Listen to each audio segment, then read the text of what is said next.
3, or Chapter 3, should I say, of Vampire the Masquerade, Coteries of New York. Huzzah! And before I start playing, I'm gonna wait a little bit to see who decides to join us. So make yourselves comfortable, grab a fine mug or glass of blood, sit back, introduce yourselves, become one with the family.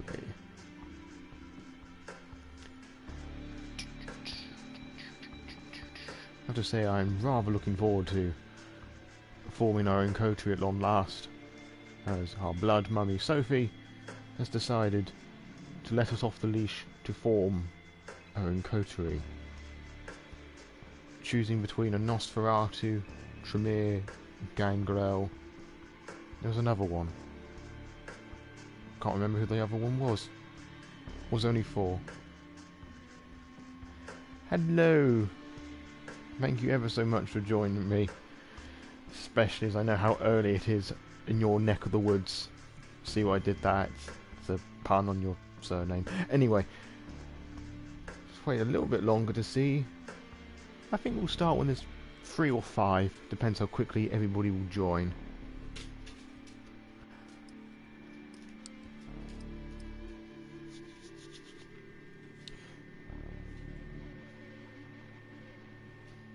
I'm all the more grateful for you wanting to drop by and say hello. Hopefully those of the Discord server will be able to fly over soon. Yes, the notification went there. Excellent. Marvellous even. Only it... No, it hasn't gone there. Oh, it has. It's just on... Great, apparently this is episode 2, not episode 3. Great. Thanks. Wonderful. Thank you. Hello, Helton. Thank you for joining. And I can't edit the title as we're doing this. Oh well. 2 episode 2s. Great. I'll change it once this is finished processing. Right. I think we'll enter the save file, or slave slot, as I attempt to English.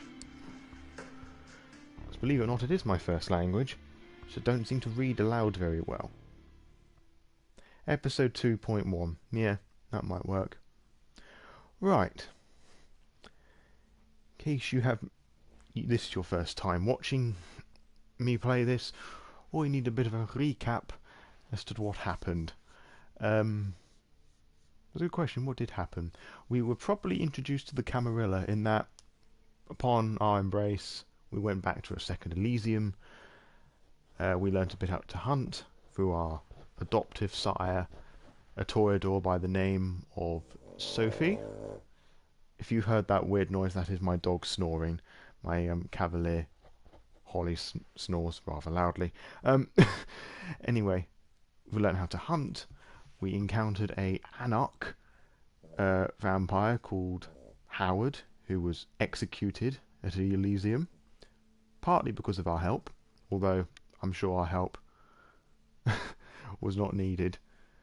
Yes, sometimes I wish I had a camera present just so I could just focus it on the dogs.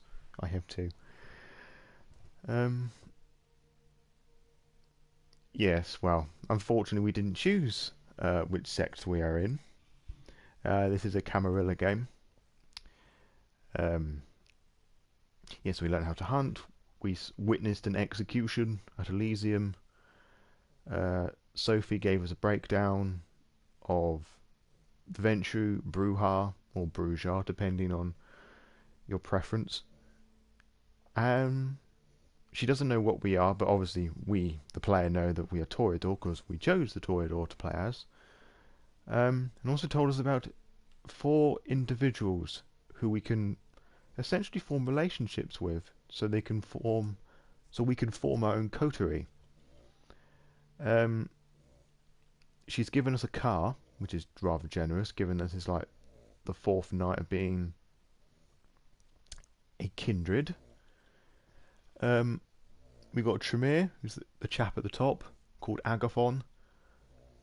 We've got Malkavian, called Hope, a Nosferatu called D'Angelo, and a gangrel called Tamika.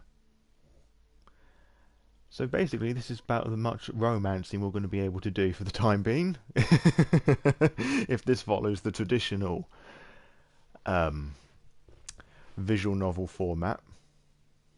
Hope is fun. Ooh.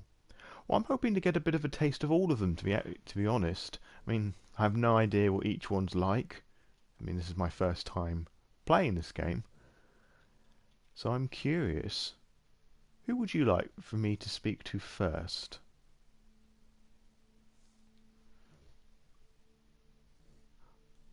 Because obviously, me being Tate the Tremere, um, my, of course, the Nosferatu being my favourite clan, I feel somewhat inclined to choose him. But again, I'd have got no idea what they're like. Oh yes, and they've each got their own little backstories that we've been told. Agathon, I'll just read it out. Um, Sophie's mention of a vampire clan of blood sorcerers sparked your attention. One of them, Agathon, could potentially be your introduction into the bizarre powers of the Tremere. Uh, Sophie suggested you meet Hope, a reclusive member of the Malkavian clan. She's supposedly holed up in an internet cafe in Lower Manhattan. Chat has a very long delay before it's shown on your screen. Yeah, I have been told that. With my potato setup, there's very little I can do about that, unfortunately. Unless, of course, I might, actually. I'm going to see if I can watch this via my phone as I'm streaming this, so hopefully I can see what happens.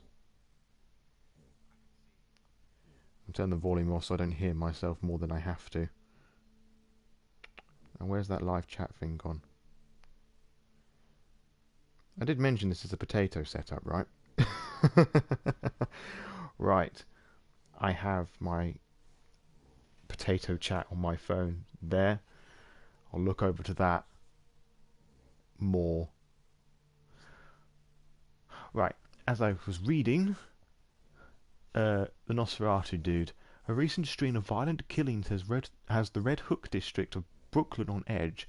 Sophie mentioned that Qadir al-Asham... I've got no idea if I'm pronouncing that right. I know Qadir is pronounced correctly because somebody told me how I was doing it wrong. Qadir has a secret associate investigating the murders, a Nosferatu neonate by the name of D'Angelo. If you help him out, he might be persuaded to form a lasting partnership. And of course the gangrel Tamika. Sophie mentioned a gangrel neonate by the name of Tamika, beg your pardon, who made herself a haven in Prospect Park. I was looking over the screen on my phone, that's why I stopped. Now I lost where I am. There, Prospect Park. The Ferals aren't exactly a social bunch, even by kindred standards, but if you keep her from clawing your eyes out just long enough, she might be persuaded to join you. Cool. Thank you very much. Come and go as you please. I get that it's super early where you are, and I appreciate your dedication. Alright. Well, what we'll do, I would very interested in Tamika. Mr. Helton said the Tremere, and Frankie, suggested Hope. So, if we are given, well, I presume we're going to get multiple opportunities to see them. If that's all right. Oh, one of my other dogs barks. My Cavapoo, Emma, just barks at anything. So if you hear barking, it's her. Snoring, it's the other dog. Yes, thank you, Emma. Anywho, so this is what I think we're going to do. Tremere, Malkavian, Gangrel, and Nosferatu. And it's really annoying because if at the bottom I press up, it just skips the Nosferatu. I think that's a sign. Right? So we'll do it in the order that it's been suggested. Unless anybody's going to quickly sneak in with Nosferatu, then I'll just literally just go down the line. Like so. So 1, 2, 3, 4. All good? Sound like a plan? I've just noticed a very interesting delay from console to phone screen as well. Alright, let's go date the Tremere. You arrive at the address given to you by Sophie, a small bookstore smack dab in the middle of Broadway of all places. Very unusual. What really catches you off guard, though, is the store's display. From what you've heard about the Tremere, they are infamous for their ties to the occult and the mystical. And yet now, looking at the multiple collection of items in the display window, it all feels borderline satirical. The books here cover everything from... I've got no idea how that's pronounced. From bleh practices and homeopathy to wellness and self-motivation. The vaguely amusing juxtapositions don't end here either. You notice a copy of Anton LaVey's Satanic Bible tucked behind a cheap, smiling Buddha. The irony. A scientist's journal on hermetology sits next to a teen-orientated pamphlet on the blood-type personality theory. A number of religious and quasi-religious symbols, lockets, pins, and various emblazoned paraphernalia are haphazardly strewn across the display and between the tomes. Milkless! Hey! Welcome, you haven't missed much. Yeah, silly Billy. All Vampire the Masquerade stuff's going to be on YouTube, because then I know it's going to stay here forever. Unless well, for the time being anyway, like first time playthroughs on the YouTube. You haven't missed much. We're going to date the Tremere.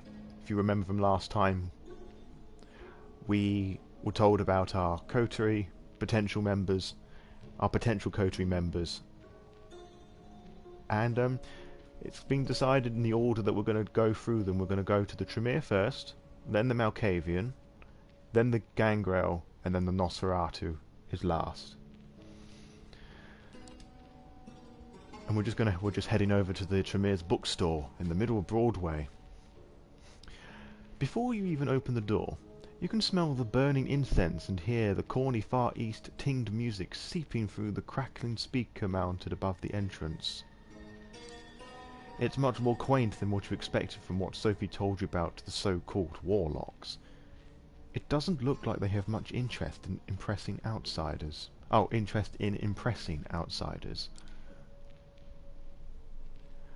I know, very scandalous, because I'm very interested about Tamika the Gangrel, and of course, if I chose the Nosferatu first, that's just predictable, and I wanted to see what you people wanted to see first. You know, because this is our stream, it's not mine. If I was just doing this for me, I wouldn't bother streaming this, but this is for us, the family. So who knows, we might get to decide what happens. I might ask you what to do, if I don't know how to respond to certain scenarios. Then again, if there's anything you learned these past few nights, is that appearances can be deceiving. Indeed they are. At this time of night, the shop appears to be closed. Regardless, you ring the bell. You hear someone shuffling around inside. A brief moment later, the latch slides and the door is pushed open just a few inches. A tired-looking blonde in loose clothes appears in the crack. She seems confused, just like you just woke her up. She lets out a yawn, scratching at her tattooed neck. Finally, she squints in your general direction. Her pierced lip curves into an awkward smile. Got anything on vampires? How should we do this? Blunt or subtle? We're ignoring the bottom one because that's just stupid. Well, in a Masquerade sense, it's stupid. So, we're just going to speak. Is Agathon in? Or I'm here for cult advice? Subtle or not so subtle? I'm going to choose the first option that I see. Unless, of course, you don't choose, and then I'll just have to come up with something.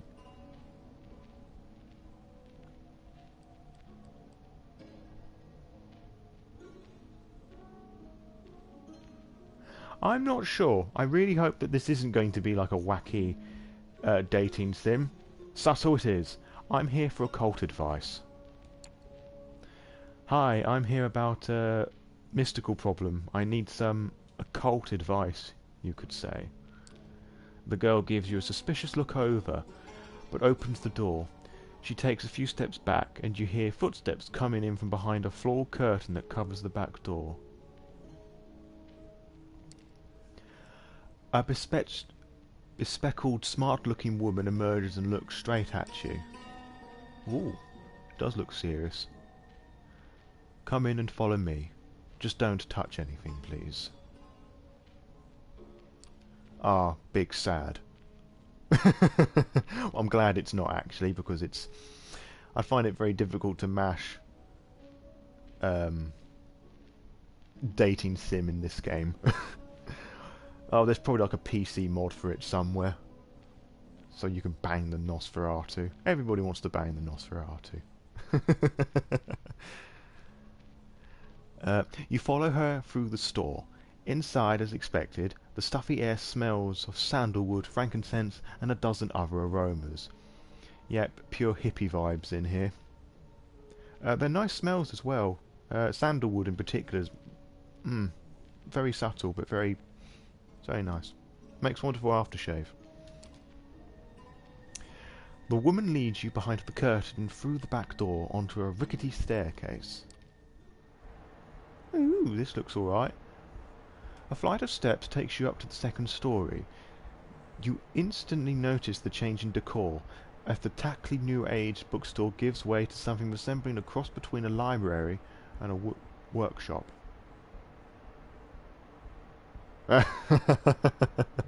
I'm sure it's possible, like anything's possible. The smell here is strong, too, but much more layered.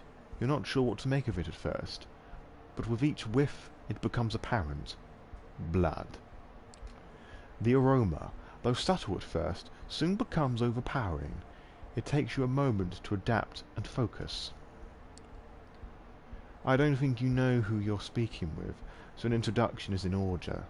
My name is Elsine Stubbridge, and I am a High Regent of the Chantry of the Five Boroughs. Well, shit. I thought she was a ghoul. For anybody who watches, who's just joining in and has no idea what a regent is, basically somebody who's the Tremere blood sorcerers, vampires. They have their own pyramid scheme hierarchy, and the regent sits somewhere quite at the top. Yeah, many words.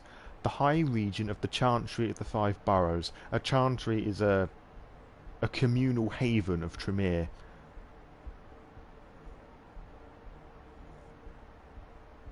They had a pyramid scheme, basically. It's often described as a pyramid scheme where you've got neonates like fresh Tremere at the bottom, gargoyles and ghouls are below them, and like each step up, and the very top is the Council with 7, which are like the original or the most powerful Tremere, and they're based in Vienna, or they were based in Vienna before the Second Inquisition blew them up. Well, the Chantry up anyway. Apologies. Yes, I should have mentioned this a moment ago. My mother, who I live with in my family, isn't feeling too well. It's not COVID, don't worry, it's just other things. So if I have to dash off for like a few minutes, like to get a tea, coffee, whatever, you know why. Hello! You haven't missed much. We're dating the Tremere first, then Hope because you were the second one, then the Ganglail, and then the Nosferatu. If I said dating, I'm sorry. I've got the stereotypical visual novel idea in my head, and I was just describing the Tremere pyramid scheme layout. Right. High Regent of the Chantry of the Five Boroughs. Now, I don't know what the Five Boroughs bit is. I'm going to hazard a guess that's a New York thing.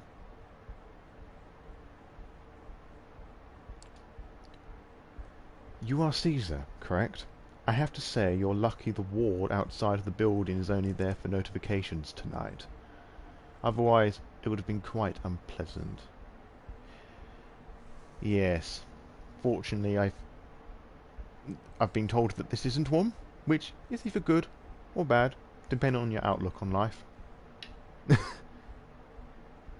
Ah, I was just saying how I may have to depart to get my ill mother, drinks and refreshments. Well, apparently it's like Beetlejuice. You say it enough times and it'll happen. I have to go and make my mother coffee, who's currently bedbound. So, be able to loiter around for a little bit while the kettle's brewing, but then I'll have to disappear. I'll keep it running so you can all chat to yourself. There are 5 boroughs in New York: Manhattan, Staten Island, Bronx. Okay. Each of them has a chantry. Huh. See? No idea. That's really interesting. Really, really interesting. Alright, I'm gonna disappear for a bit. I'll keep the string going. Chat amongst yourselves. And I'm going to put my mic right next to my snoring dog so you have something to giggle at.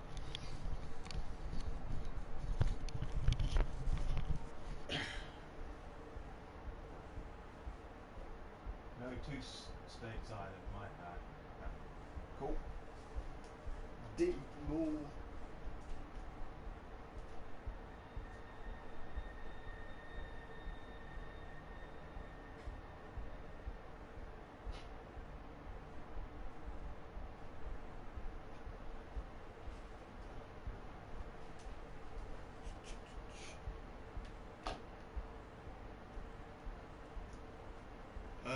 Milkless, we are currently in a chantry, I believe. If this is the regent, we're in their chantry.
we go.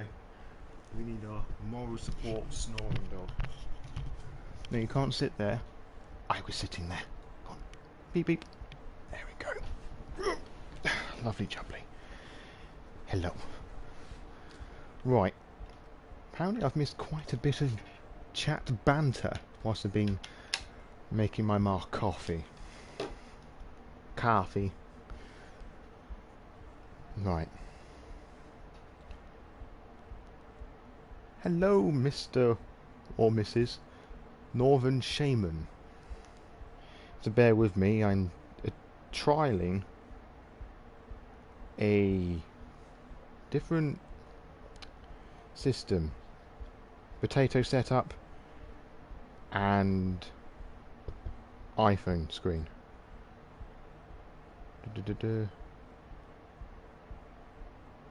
Yes, Doggo does want to play too. 1,000 parts away the same way I do. Huh. Wow, I call that quite long hair anyway.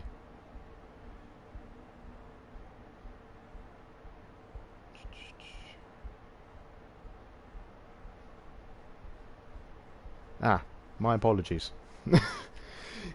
Because on the screen of me TV, I don't have any, like, icons.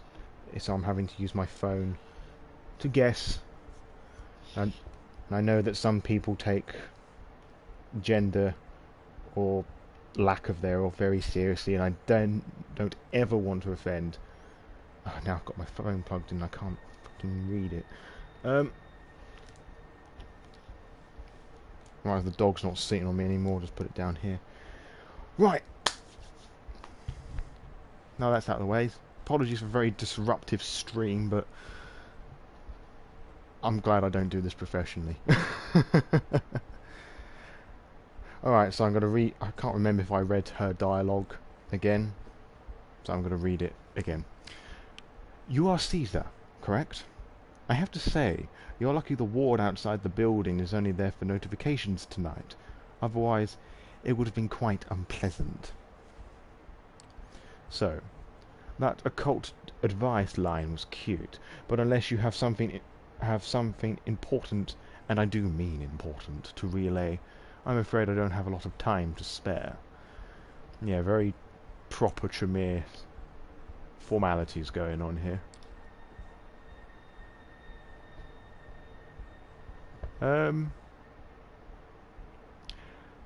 I'm gonna presume the last two is going to take. She's going to take offence to, but she could also take offence to the top one. Let's go for the top one so we can learn some Tremere lore. High region of the Chantry of the 5 boroughs. That's quite a mouthful. Have a bit of deja vu there.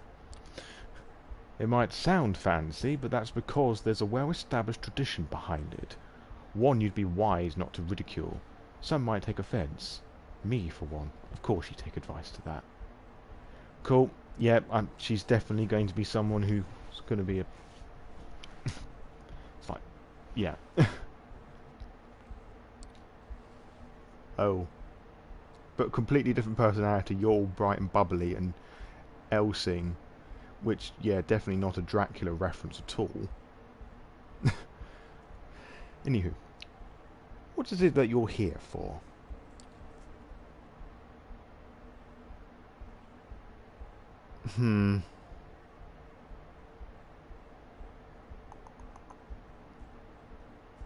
Cool. And I've made my mother's hers. That should keep her quiet for the next hour and a bit.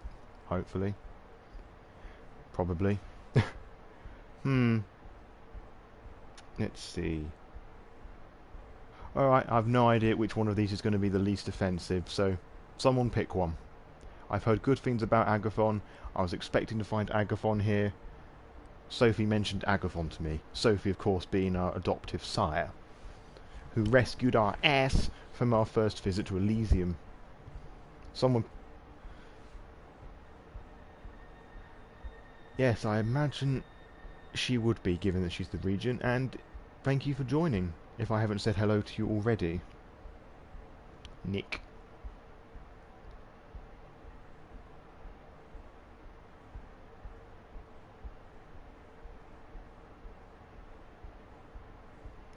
So which one of these options should we go with?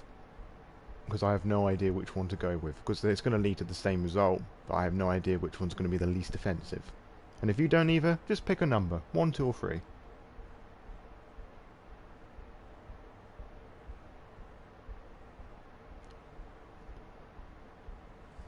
Otherwise I'll pick 1. And I'm going to choose it randomly. I'm literally going to shut my eyes and just press 1 and hope for the best. 2, okay. I was expecting to find Agathon here. I didn't expect to meet you here. I came here to find Agathon and talk to him about working together. Good God, that was not the response I was expecting. As you might have gathered, he is busy at the moment. So am I, in fact. So unless there's anything else... Suddenly, a man enters from a side room. He doesn't even look at you, lost in his own thoughts. I have it, Elsing. I think I know how to find it. He catches himself as he notices you. His face turns sour. A visitor? Yes, we were just discussing you, in fact. Is that so?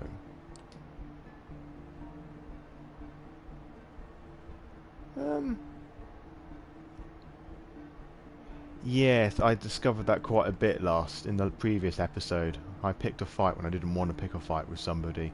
But it did lead us to a very interesting result. Davros, hello.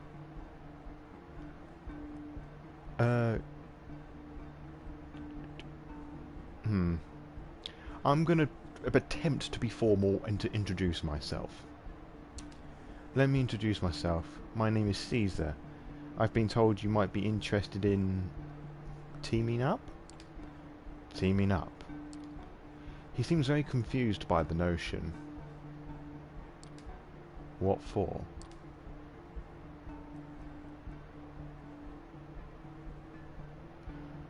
I'm gonna butter him up. I could use your knowledge. Because no one will assist the Tremere in their work. The Tremere won't allow it unless they use you for some wacky experiment. That one's just no. I'm gonna go with the bottom one. Well, I could use your knowledge. I'm new here, and a scholar like yourself could teach me a lot, I imagine.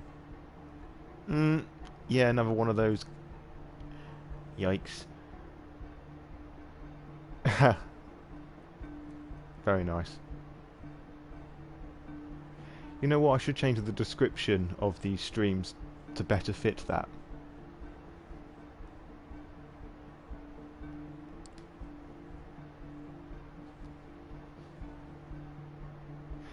That is true, but I'm hazarding a guess this is gonna fall into a lot of stereotypes and, you know, the Tremere being very secluded. They generally don't like dealing with outsiders, from my understanding, of course. The Nosferatu... Yeah, they certainly did help them, but they didn't want to help them. It wasn't exactly voluntarily. If you don't know what I'm talking about, everyone else, the Tremere used these two breeds of vampire to create gargoyles. You're not wrong. He turns to Elsing. High Regent, may I ask your advice on this? Elsing looks at you with a nary of sign of emotion. I've never seen that word before. I believe that you have far more pressing matters to attend to at the moment, my child.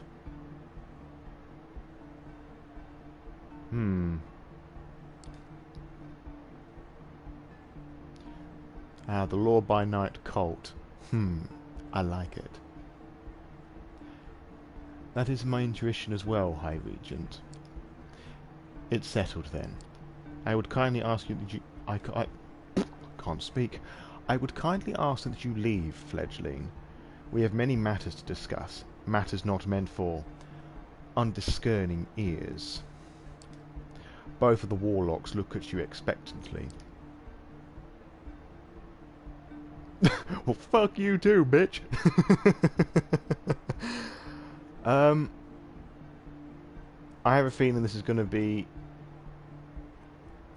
Nary. Hmm. Thank you. Again, picking up on my lack of English. I am British, believe it or not. I just... I am not choosing free. Because they'll eat me. No, they won't. They'll just probably blow me up or something. um... Hmm...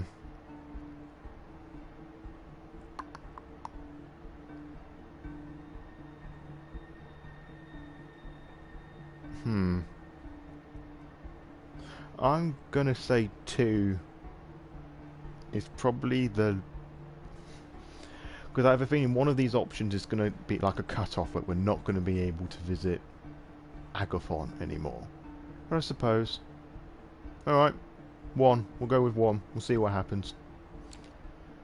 Wait, please. I didn't mean any disrespect. I'm sorry if we started off on the wrong foot. You only get 1 shot at a first impression, and you've missed yours by a mile. So if you think of anything clever to say, now would be a good time. Otherwise, you know where the door is. I'm not quite too sure what we've done wrong, other than just being... whatever.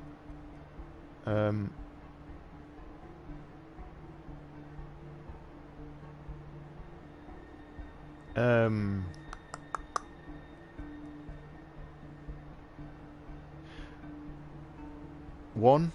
Alright. I came here willing to offer help should you need it. That offer still stands. Your thoughts, Agathon? I believe I can handle the task alone, High Regent. I have full confidence in you, my child, as always.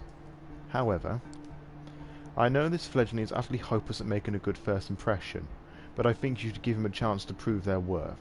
Just 1 chance. Tonight. I still don't get what I've done wrong. Like, did you see me at Elysium, like, use freaking celerity on that Howard dude? Oh wait, no, you weren't. Yeah, I always try and be the nice guy on my first playthrough. It's just stubborn Tremere shit.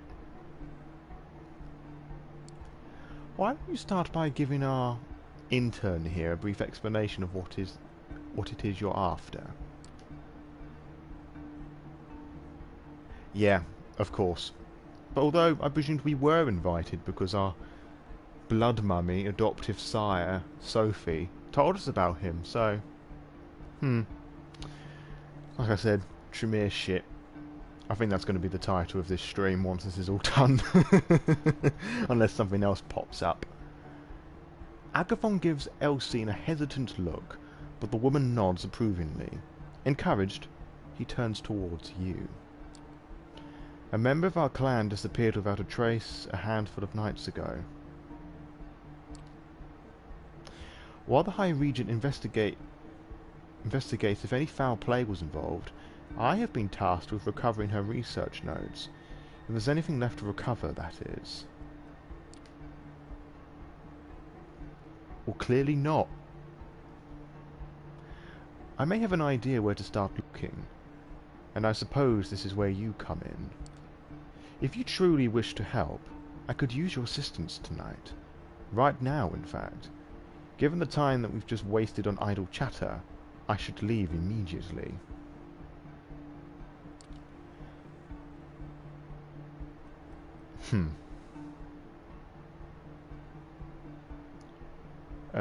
He won't tell... I don't think he's going to tell us about the research. We don't want to annoy him anymore, so by default it's the second option. And the missing kindred... Who is she? A single glance at Elsine is enough. You can tell you're not getting an answer. At least for now. Of course. We're after her research. That's what you should focus on. Oh, alright. Oops! These people aren't in the habit of making things simple. Facing layers upon layers of secrecy, you can only hope that what lies beneath is the real deal. I'm heading out. Are you coming or not? On second thought, fuck you. Huh. Now there's a delay the other way round on my... Now the phone's the one that's being delayed. Can I jump forward this? No, that's just made it worse. Sorry, just muttering tech stuff to myself. What kind of thought process? Yeah, well, you know, Tremere shit. Okay, I'm not going to inquire more information because it's been clear they're not going to tell us anything. I mean, me as a person, I'd rather just give them the finger, but I'm not gonna. I'm gonna make this a bit more interesting. Sure, I'll join you. Very well. He gives Elsine a slight bow. I thought with the Tremere, not a fucking Ventru. High Regent, with your permission? She nods. Before you go, however, Caesar, defer to Agathon in all things. Our clan values obedience above everything else. Prove you can follow, and this might turn into a mutually beneficial relationship. She's opening up a bit more now, so it's a step in the right direction. I will wait his return, and his report. Good luck, my child. Agathon bows again and heads out, urging you to follow. The High Regent watches you leave.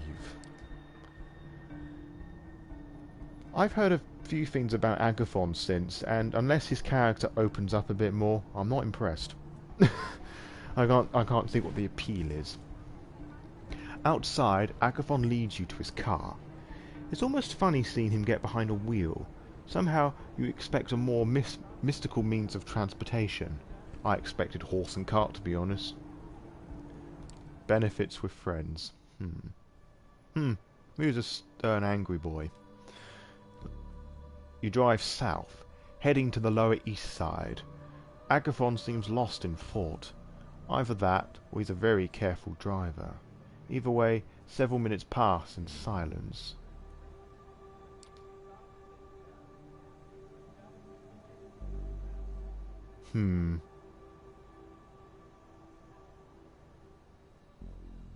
I don't think he's going to confide in that, but given the fact that she referred to him as a child, I'd presumed that it's the sire. Ooh, choice time. Which one? 1, 2, or 3?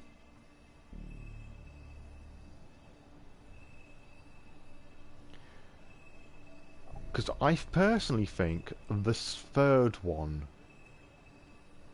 is the best one. Okay, 1. We'll go in with 1. Ah, that was easy. So where are we going? Williamsburg. There's the place that our missing colleague frequented. He seems to be thinking of the right words before he decides to address you again. Let me ask you something. Why me? There's likely a couple of hundred of us kindred in New York, yet you seek me out specifically. Why? Usually I pay a lot of attention to the music of video games, but because I've been interacting with you lot and reading, I haven't been as aware as I would have liked. I am aware that this particular bit's particularly interesting, and I like it that the music is coming in layers. Like you may have noticed during the before we entered the bookstore, there's like this sort of pad thing going on, and the moment that we entered the shop, it became more oriental. Tsundere. No, I think if anyone's a tsundere at the moment, it's Kadir. Because he's pretending not to like us, but he really does care. Well, that's the impression I got in the previous episode. Dunno, just gave it a shot. Or actually, the voices in my head told me. No. I'm going to butter him up. For once, Sophie spoke highly of you. She gave me a short list of people to meet. You are on it. I see. Once more, he growls silent. Oh, he grows silent. I was going to say, growl? Growl? How can you growl silently? Once more, he grows silent. You're unsure whether to continue prying as your driver seems to disappear into his thoughts. You drive into Williamsburg and stop by a fancy-looking building. We're here. There's a restaurant on the top floor. You wanted to help, so here's your chance. I need you to get us inside the VIP lobby. Ah, we're Toydor, we've got presents. It's fucking sorted. Once we're in, I need about half an hour of focus. and some space. It'll be up to you to keep the attention away from the room. Can you do it? Yeah, Toreador, presents. I'm gonna effectively get our vampiric tits out. Become the centre of attention. He doesn't wait for an answer and points to the front door. Apologies, one of my cats is howling in the garden. I'm going to go and have to sort her out by bringing her in or giving her a cuddle.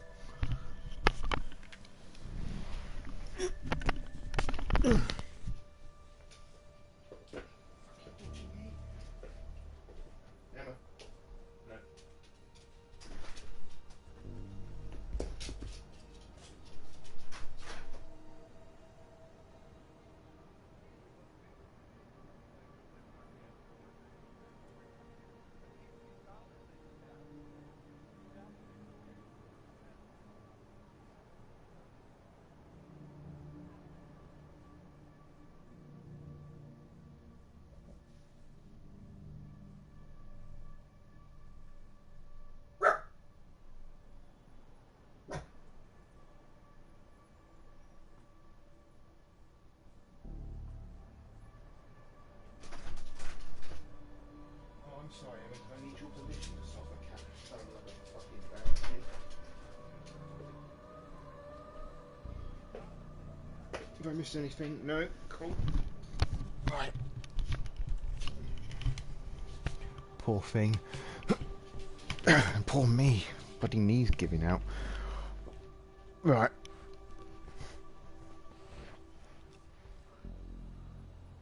Go ahead. I'm right behind you. The two of you take the elevator up to the restaurant. The door opens and you see there are only a few guests left. Staring at their tables, an important-looking staff member approaches you. Good evening. I'm very sorry, but the restaurant is closing for the night. I can make a reservation for next week, if you wish. I hate those options. Now I need presents. Alright.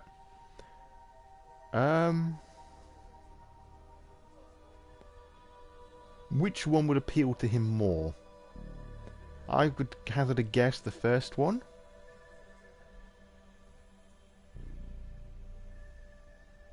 Because that's just a bit cocky.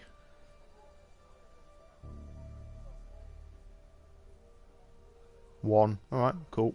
Dope. Hey, we're not regular customers. In fact, we're location scouting for a movie. We'll just take a look around and we're gone. No, I'm sorry, we're not interested in being featured in a movie. I will have to ask you to look elsewhere. I will suggest Smith and that, or the 21 Club. Yeah, I was hoping... You know what? I was hoping some presents, but maybe that's gonna happen? Ah, there we go. There's the fucking presents. Right, what did they say? This is an outrage. That's such a Ventru one. It could be Toreador as well. It's fine, we can come in.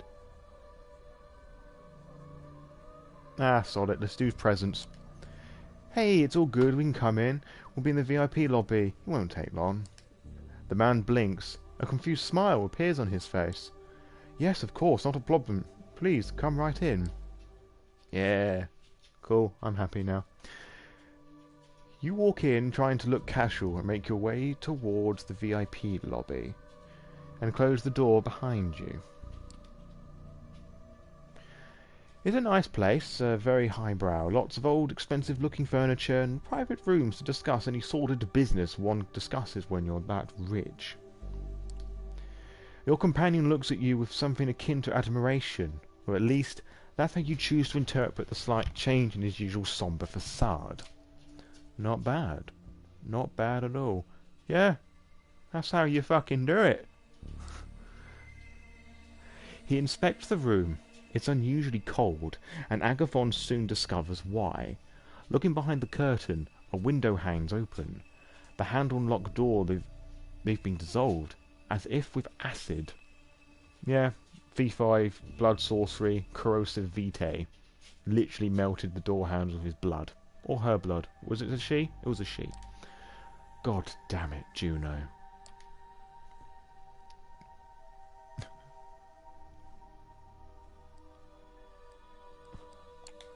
Whoever Juno is, it looked like she's no longer here.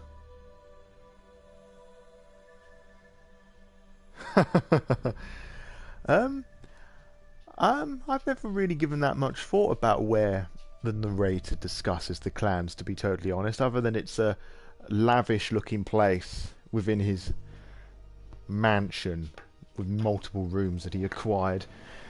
So I'm going to go all stupid for a moment. Hello, Holly. Hello. Come here. There you go. Sorry. Dog wanted to jump up, but she couldn't. There you go. There you go. Sorry. No, I don't care. I'd imagine a more, now that I'm thinking about it, with regards to the narrator, like a small study, little fireplace, probably artificial, because, you know, frenzy in that. I have to give that some thought now. Oh, thank you. Well, if you want to know what I think about the Tremere, I have a podcast episode on that. Or rather, the narrator has a lesson on it. Yeah, cute little doggo. Holly is the King Charles Cavalier I put in the Fur Babies Discord channel thing yesterday, or the day before, I can't remember. Yeah, it was yesterday. That one's Holly.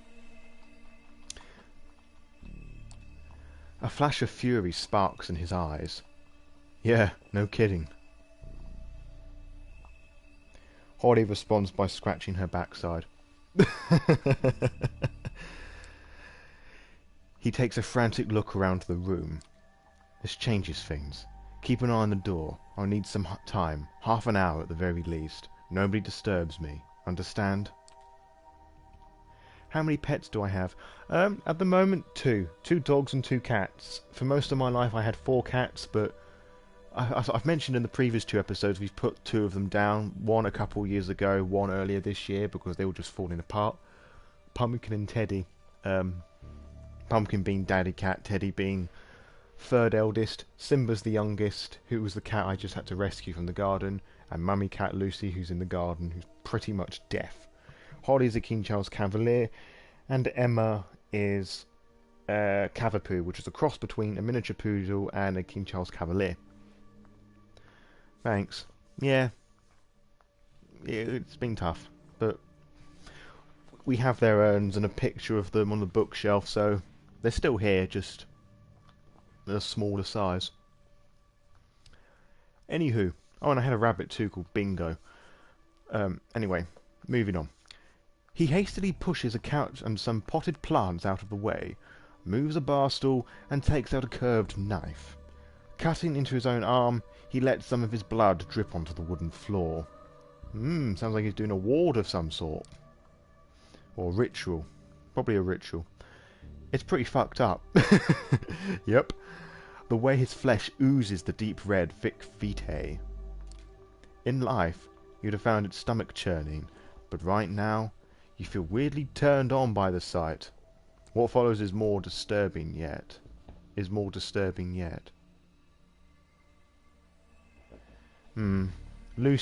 My first pet was Bingo, the rabbit I mentioned. Again, we had to put him down because he was, again, falling apart. Very old. He was like 12, which is like ancient for a rabbit. That's like Methuselah level rabbit. I shouldn't laugh about that, it's just the way that I've worded it. With one hand, he sheaths the knife and seals the wound. Vampires do, because remember, they crave blood. And just seeing this, I can just imagine just it oozing.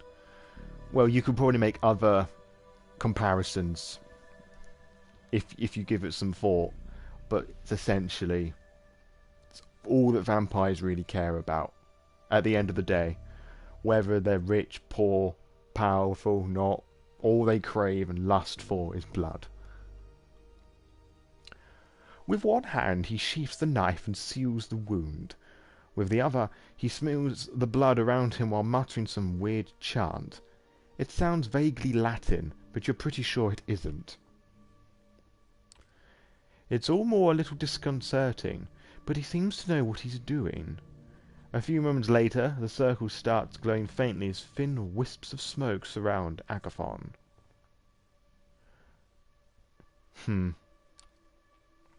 All the best to your doggo. He sits down in the middle, legs crossed, eyes closed. Minutes pass. I reckon he's trying to... There is a ritual in V5 that you can use to create items that acts like a homing beacon. I don't know if it's that or there's like a variation of this that he's doing. Anyway, let's see.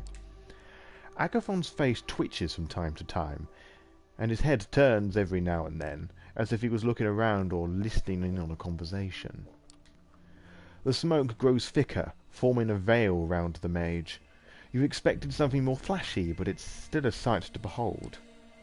You wonder what the point of it is, but refrain from asking. It's probably best to let Agathon do his thing.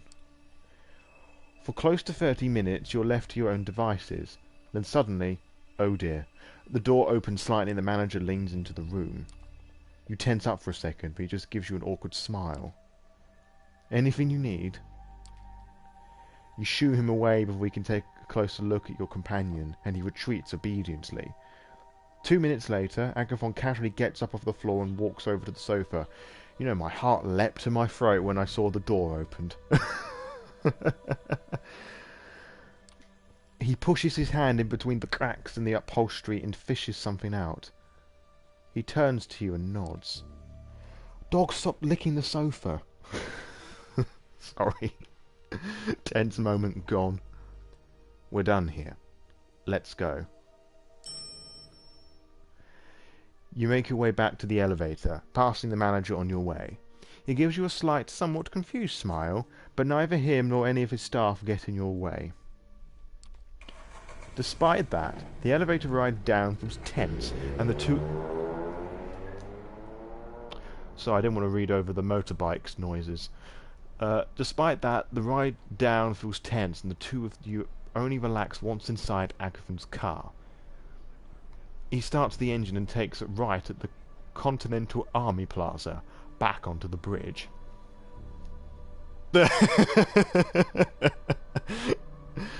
Oh, I think that's the episode title. Yeah, sorry. Again, lack of camera, just the dog just licking the sofa. I don't know why. Oh, Holly. Unofficial mascot of the Law by Night Vampire the Masquerade coterie string. Oh god, I'm sorry. Right. Sorry. Right. You're just about to say something, but he beats you to it. That went better than I expected, all things considered. It might have been a trick of the light, but you're pretty sure you just saw a smile. I'm used to working alone, but what I'm dealing with right now, it might require some more assistance. And you seem capable enough. It's not at all Helton, it just broke the atmosphere beautifully. I love it. Thanks, I guess. I'm going to go for the second option. That seems the safest, because that one's just arrogant. I would say more an acquaintance at arm's reach. Fingers tickling the idea of acquaintanceship. That's even a word. It is now. So I'm guessing you found what you came for? Sort of. Enough to continue the search at any rate. Okay, so I'm going to guess that this is going to be his narrative arc, that some bad Tremere's run off with some stuff and we're helping him find it. That seems to deplete his social battery for the night. You drive the rest of the way in silence. It doesn't take you long to reach the Warlock's hideout. Enchanted to meet you trophies just appeared on my screen. Cool, I think, yep. Friendship unlocked. I'm bound and determined to show you that vampires can all be friends. You know what? If we can get him to open up and be pleasant, I'll be happy with that. It doesn't take you long to reach the warlock's hideout. Agavon waves at you absent-mindedly, once again lost in his thoughts. Hopelessly so. One of these nights, you should probably take him up on his offer. Who knows? If you gain his trust, maybe you can actually break through his stoic facade and meet the man underneath. Cool. Right, so time marches on. We've started Agathon's... Oh, we can only rest now. Cool. So we've started Agathon's quest line, I guess? If, for lack of a better term. I'm going to go with narrative arc, because I feel there's going to be the coterie stuff, and there's going to be like a main plot point that we're going to pursue. Inside of every vampire is a rainbow. Oh, it's cute. I don't know if this has been overlooked, but I kind of like it that, you know, because we're so used to playing Vampire the Masquerade where we're playing together with people and we're just thrust into a coterie. Here's the coterie, go and do stuff. But I like it that it's actually showing us a different process of forming a coterie. Ha, the Malpechian. You know, if there wasn't this COVID nonsense, I would have actually recorded the little snippet I wrote about the fake Malpechian bloodline as an April Fool's joke. Who knows, maybe if we can come up with 13 bloodlines, all in jokey veins, I might just read them out on an April Fool's Day in the near future. Nice of you to stop by. Toodles! TTFN. Right, okay, let us rest. You notice something strange by the front door of your haven. A letter's been slipped under the door in a cream-coloured old-fashioned envelope. There's no name on it, but you know it's meant for you.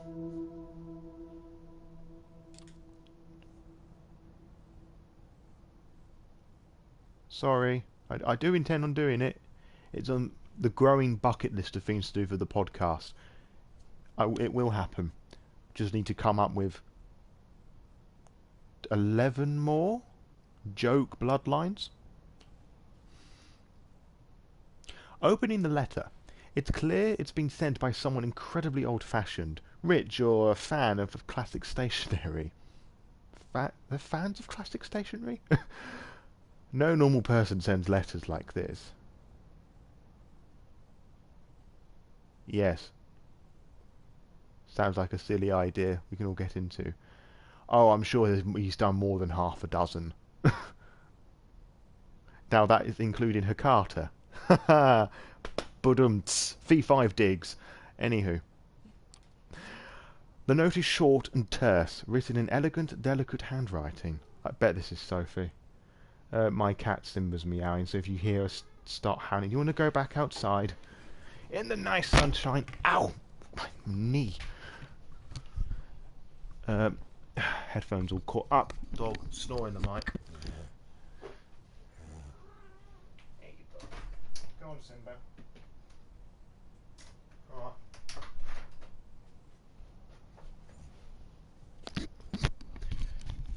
Disappointed, Holly. No snoring in the mic.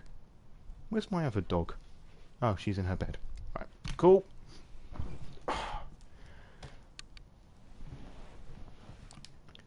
You're cordially invited to a rendezvous at the Cathedral of St. John the Divine.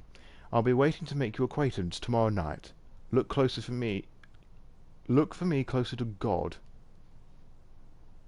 Oh, that would have been Holly doing a mini snore. I've got the dog on the sofa with me. Cat's gone outside. My other dog game has been very quiet. Find it unnerving. Right. So going to church. Well, I immediately think of a La Sombra, but I really hope not. Because if that's the case, we're fucked. There's no other information. It looks like you have a mysterious invitation for the following night. Oh, okay. Oh, who's this chap? Faith and Myth, Part 1. You've received an invitation to meet a mysterious someone at the Cathedral of St. John the Divine. Okay. So it's going to open up more people we can speak to. God, come to my party. Well, given he sent us a letter that we should speak to him, this moody-looking individual, I think we should go and speak to him. Hopefully, if no other weird people pop up, we'll look at Hope, then Tamika, then the Nosferatu. Cool. Faith and Myth, Part 1. Or maybe this is another potential coterie member. Who knows? You haven't been to a church since you became a vampire, or kindred as the euphemism goes. You've had to focus on concrete, practical things like survival and feeding. We've only fed once in this game. Every coterie member will unlock more people, I think. Huh. It's good to know. Cool. I like how there's expanding like that. It's not just going to be the same four. Not that there's anything wrong with that. It's just I've got no knowledge of this game whatsoever other than the fact it's in New York and you form coteries.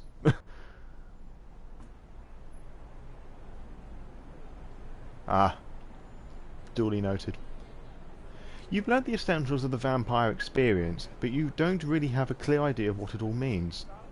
That's a bit of a contradictory sentence. The Cathedral of St. John... Oh, sorry, I'm just interrupting myself. I love this artwork. Alright, carry on. The Cathedral of St. John the Divine is a New York landmark. You've been inside once before when you were much younger. You marvelled at its Gothic facade. Looking at it now from across the street, it feels ominous.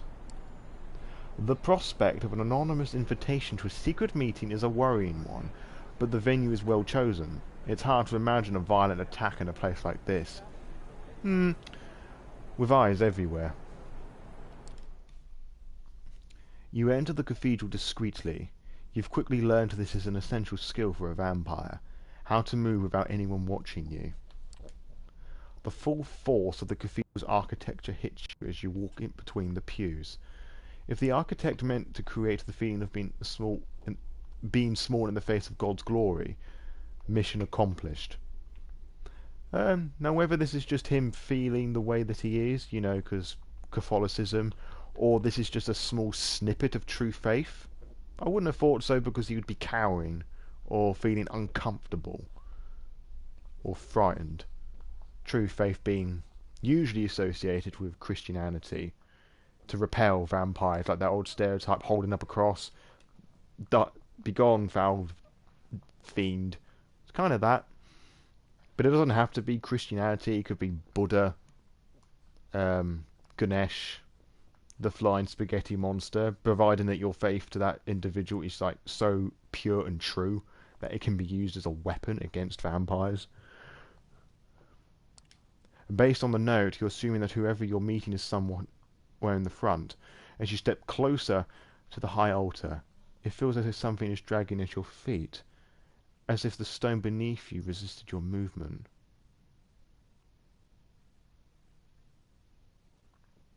Why do they? Good question.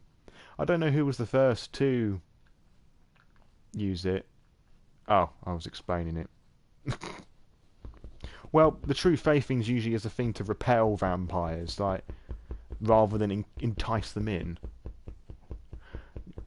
Time and all power. Yeah. I wasn't sure whether to go into that, because if this individual is the La Sombra were a clan. The Ventru rule traditionally CEOs and companies and things. The La Sombra ruled the church, which is why I think this individual is a La Sombra. But he could also be a Cappadocian, but he looked too clean, because the Cappadocians kind of look like corpses. Based on the note, you're assuming that whoever you're meeting is somewhere in the front. As you step closer to the high altar, it feels as if something is dragging at your feet, as if the stone beneath you resisted your movement. Ooh. It could be the ministry as well, because they also dabbled in... Um, well, they had an influence on the Inquisition. Could also be another Toreador, because the Toreadors also had some influence on the church. And the way that he was... And the fact that he did a letter... But I don't think they'd let us have 2 Toreadors in a coterie. I could be wrong.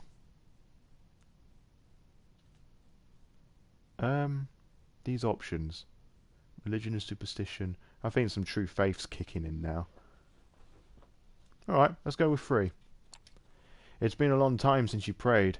You wonder whether God listens to creatures like you. Fantastically, you take a step close... Oh, fuck it. You take a step closer, then you another. You're not sure if your God is present in this cathedral, but perhaps it doesn't matter. What you feel is real enough. There's an old man sitting in the front. You see only the black of his head, bowed in silent prayer. Your footsteps echo on the floor and he turns to look at you. It would be interesting if there was like a whole coterie of Toreadors. I doubt that happened, but sure. You can't take your eyes off of him. He's tall, dignified, white hair, balding, a few strands escaping to his sides. He's wearing glasses and simple clerical clothing. His eyes are warm and pale, too kind for someone like you. Something is wrong. You feel heavy, as if the giant hand was pressing you down. The skin on your face is burning. Okay, this dude's is wielding true faith, I believe. Perhaps unconsciously you expected something like this, as a vampire walking into a cathedral. Would you even get anything done? Ha, good point. Yeah, but I'm struggling to think how a mortal at this point would know we are a vampire, because this is like night 6? He could be. Well, if this is game over, I haven't saved it, because in order to save you have to quit out. So we're going to be blasting through a lot of text if we die. And also, this is part 1, so we might survive this. It's the man, the priest. Ah, that was not the guy we saw a moment ago. Welcome, my child. The priest's tone is kind... Okay, so this dude's immortal, not the guy that we saw in the little thumbnail a moment ago. The priest's tone is kind, but the rising panic inside is telling you that kindness is not for the likes of you.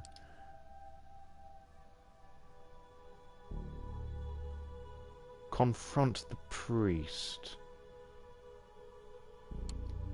The only way to understand these painful feelings is to push forward and confront the priest.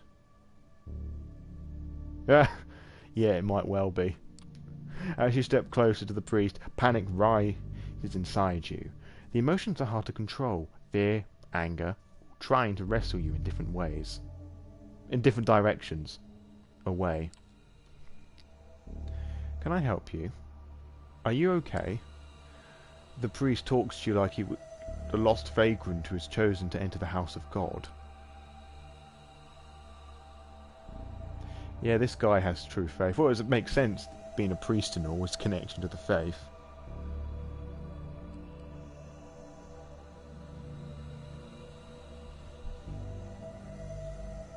Option 3, I think, is the best one. I'm sorry, Father. I'm so sorry. It's alright. Do you wish to pray? It's simply too much. You mutter something incoherent reply. You don't sound like a vampire. An undead being made... Okay, we're gonna die, aren't we? And being made powerful by immortal blood. You're just another sad, confused, lost soul. Yeah, the music's not helping much either. You turn around and stagger away, only feeling like yourself once you're back on the street outside. You stand on the sidewalk, confused and scared. No enemies seem to be attacking you. The priest didn't follow you. The night air is wet with the smells of the city, the same as every night. Oh, look at our hipster here. How did it feel? You look at the man speaking to you. He's well dressed, if a little archaic. Dark-haired, handsome. Is he handsome? females in the chat, would you say that individual was handsome? Like a character from an old movie. He smiles as if he knows something you don't. Yeah, bastard. You glance around. There are people on the street. You don't appear to be in immediate danger.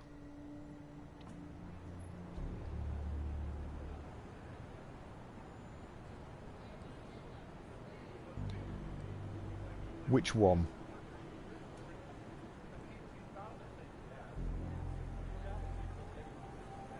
Which option? 1, 2 or 3, and I'll give you a moment to do that because my mother, bedridden, requires more coffee.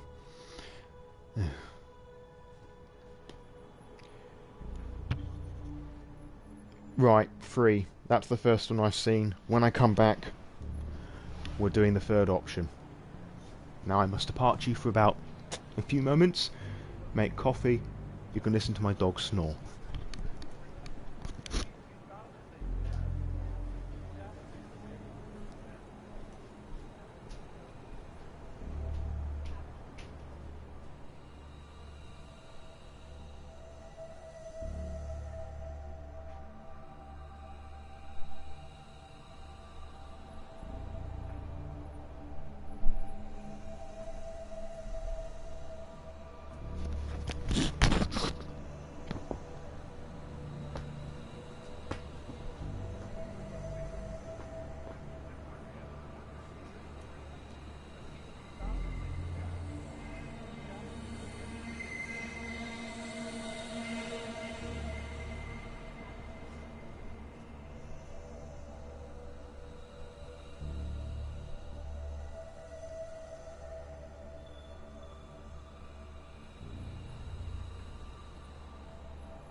thought today would have been a good day to do it because, oh, Mother's not feeling very well. She'll be bedbound. I won't have any disturbances from the family. What a fucking mug I was. Right, what have I missed? Free, part of my... I wanted to use the churches for my vampire. Now that was wicked cool. It's painful. Yeah, they did. So did the Toreadors and the Setites, followers of Set, or the Ministry, if you're going to use V5 terminology. It's like I was saying, they had power over the Church of Centuries. The La Sombras still do. Yeah. Creepy as shit. Ironic too, if you think about it. Ah, hello Emma. Hello Ollie. Oh, it's time for your eye drops. Come here. Come on, Holly. My Holly has she's a rescue dog. Her owners didn't treat her very well at all.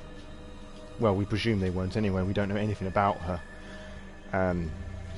She doesn't have any tear ducts in one of her eyes, so we have to put special gel over it. Come on, you. Oh. So yeah, again, apologies for how disrupted everything is this afternoon. But hey, I've enjoyed myself, just chatting away with you guys. I hope you are too. And this hasn't been too... shit. Oh, I'm glad. That makes it all worthwhile. Come on, Holly.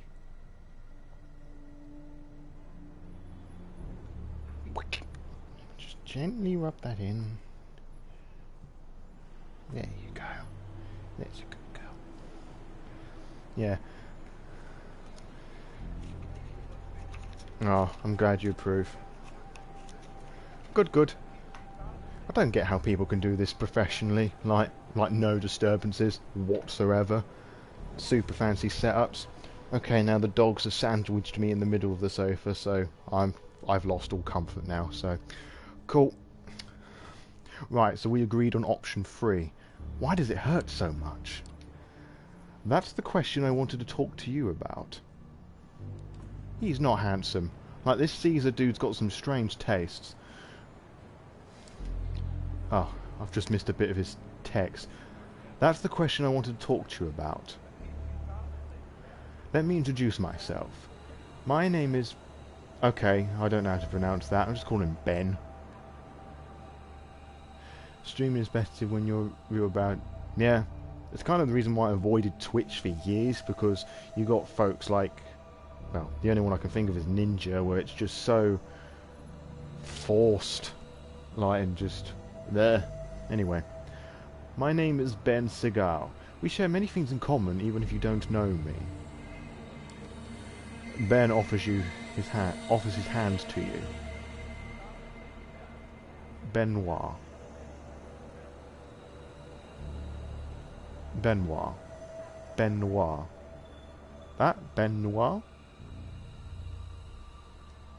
Gotta move my phone now.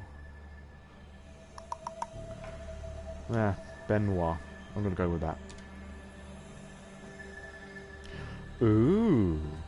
You shake your hand and use your vampiric senses. I'm gonna use Auspex, which is about aura, perception, heightened senses, and at high levels, telepathy. Benoit is a vampire, that much is clear. He is using his blood to simulate the functions of a living body, but the rhythm of his heartbeat reveals its artificial nature.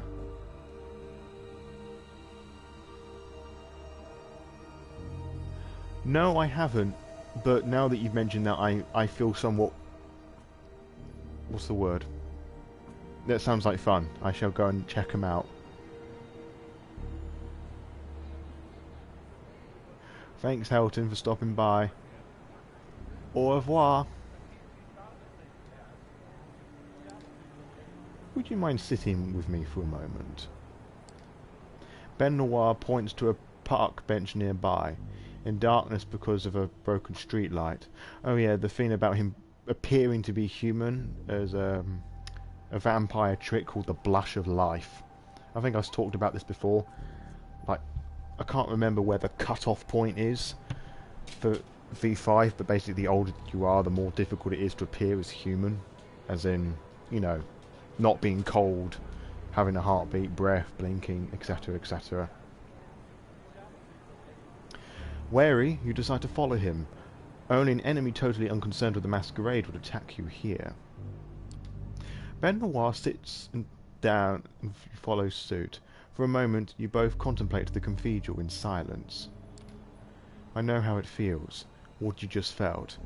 I have experienced it myself many times. He's put himself through that deliberately. Wow, what a sadist. For a moment, you consider how to respond.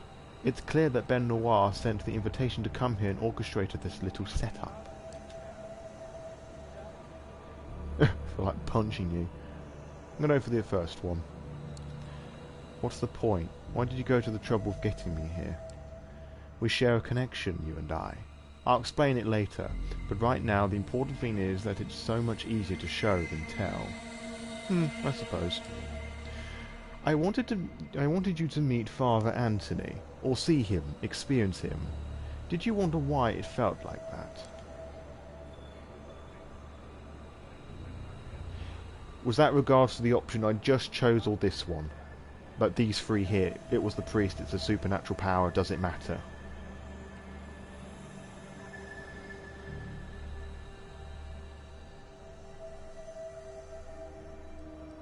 It was the priest, is that the thing that you're referring to? Milcliffe?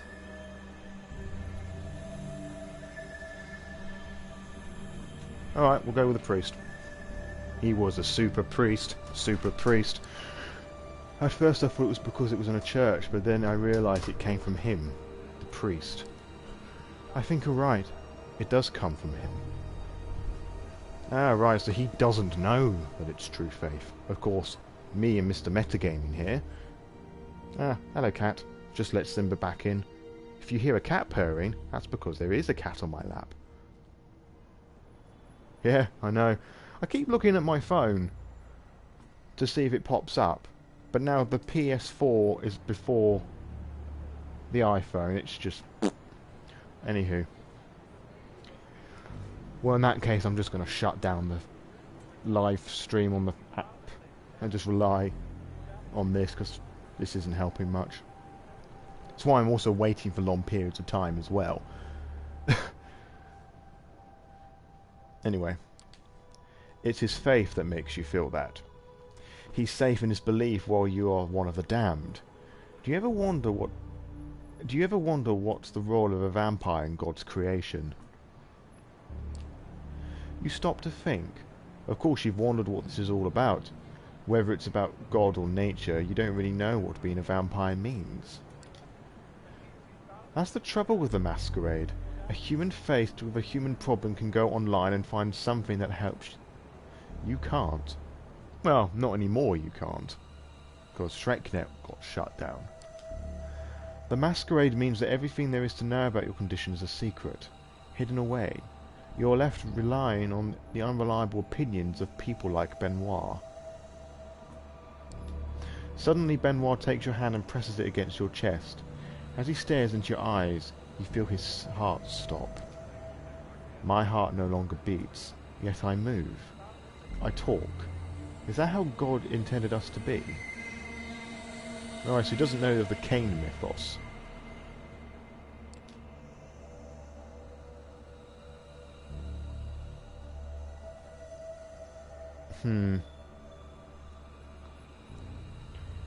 Alright folks, which one? 1, 2 or 3? Not the... I prefer not the third one, because I feel that's just going to annoy him. Actually, I feel that all of them would annoy him, if I'm being totally honest. 1? Alright. Whoa, I don't believe in the supernatural. There's a natural explanation for all of this. We just don't know it. Maybe there is.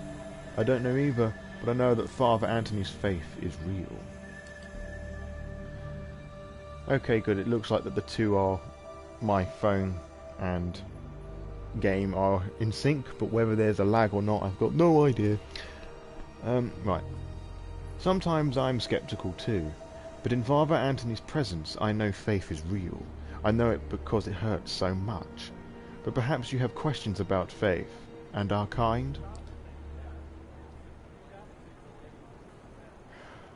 Why on earth would he think that he's divine after that experience? Or maybe that's just my metagaming mind kicking in.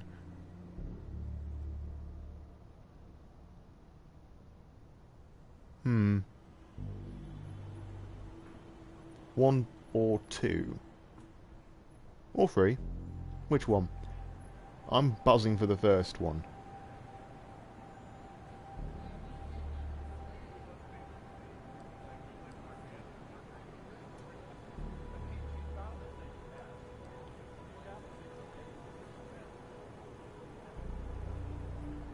I'm gonna go with one. Oh, alright. Just because I didn't hit it, I'll go with two. Oh, make up your mind. Last chance.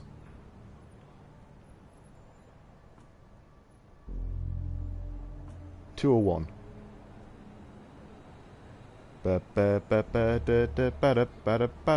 Boom. One it is. Yes, what are we? There's the usual sort. That's alright. It's probably this lag thing that keeps happening.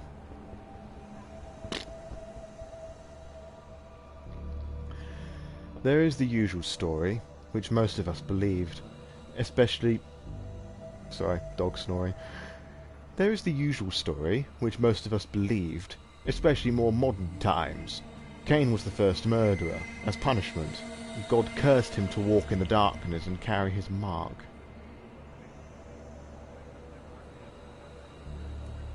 Yeah, this is a very intriguing little narrative that they're exploring here. And true faith is also a very interesting thing that I've rarely seen employed in games just because of how vague it is in its rule set.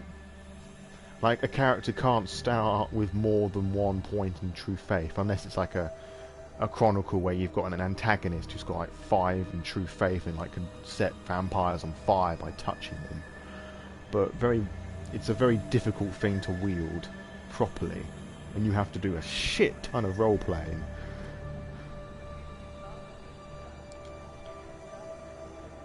I think that's a good point. Does the narrator believe in God?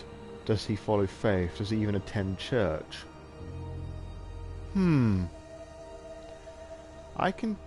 What I will reveal to you, that it might come as a surprise, it might not. Yeah, there's like very few people in like True Faith 5. I would find it very difficult to make characters that high, like that's like Pope levels of True Faith. But anyway, going back to the question with regards to the narrator in faith. It might come up at some point, but I suppose I could mention it.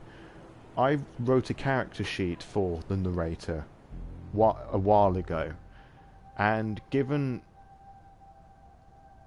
his purpose in life and some of the things discussed on the podcast, he follows the path of Cain, in that he follows and believes the Book of Nod to be the true mythology for vampires.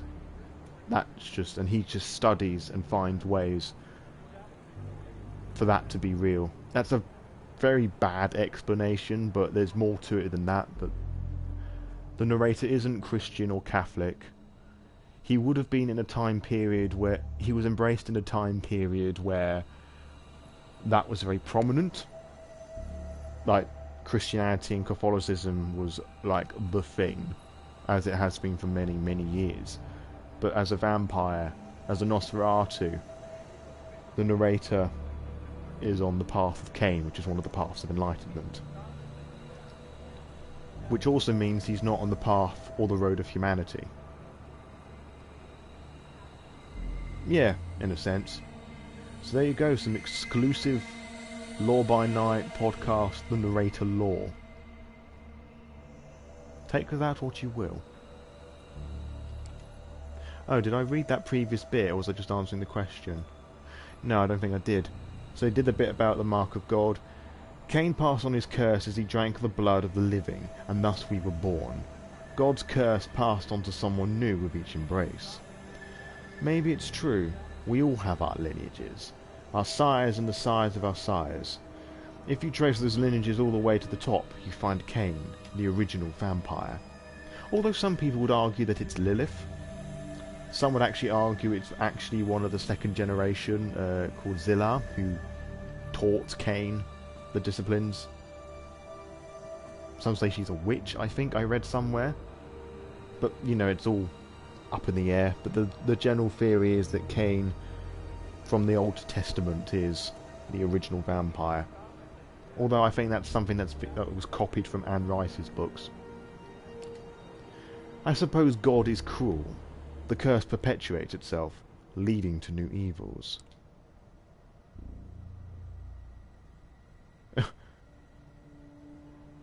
I'm going to go for 3. This is a lot to take in. All these myths. Hard to know what to believe. I know it's overwhelming. It was first for me when I first met Father Anthony. I know there are others like him, whose face shines like a beacon. Priests, old ladies, children. Anyone can have these convictions inside of them. Yeah, some would argue that it's Set as well, the ministry antediluvian, Set being the god of the Egyptian god of the underworld. Lots of theories.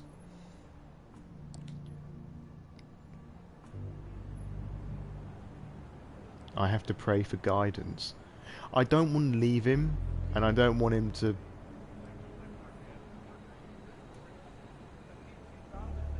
Is that free for this set of options, or was it the previous set?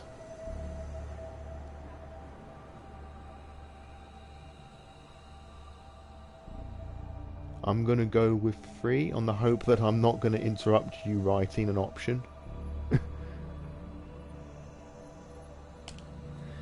Before we talk any more, I have to pray for guidance. I don't know what to think and I need help.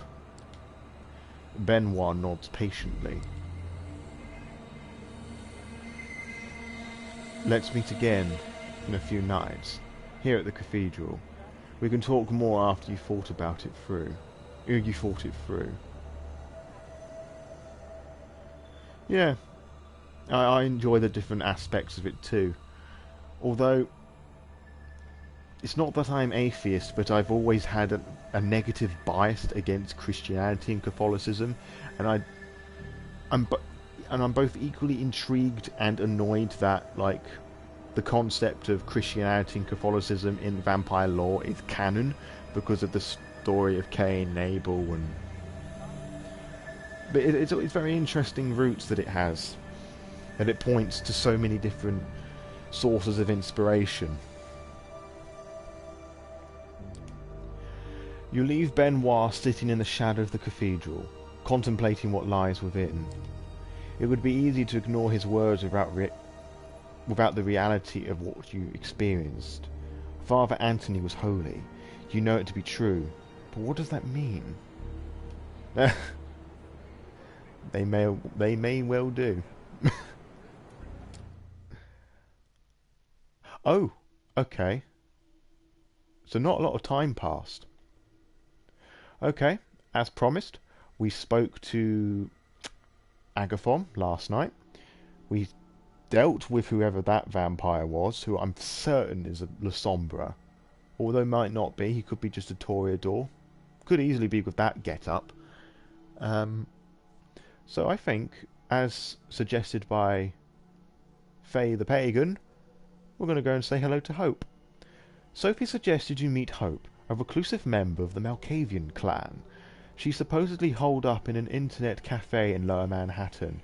Now, I've heard a lot of good things about how she's written as a character for Malkavians. I don't know how true this is, but Milkless, if you're still intending on creating a Malkavian character, if what I've heard is true, beg your pardon, Malkavian, might be worth taking some notes. Again, I have no idea what anything's going to happen, but given that she's in an internet cafe, wouldn't it be a strange turn of events if she's like a Twitch streamer? Or like an Instagram model influencer person? Anywho, It's a quiet, moody internet cafe. Half of its space serves as a comfy coffee bar these days, but behind a glass wall, it has a space dedicated to rows of PCs.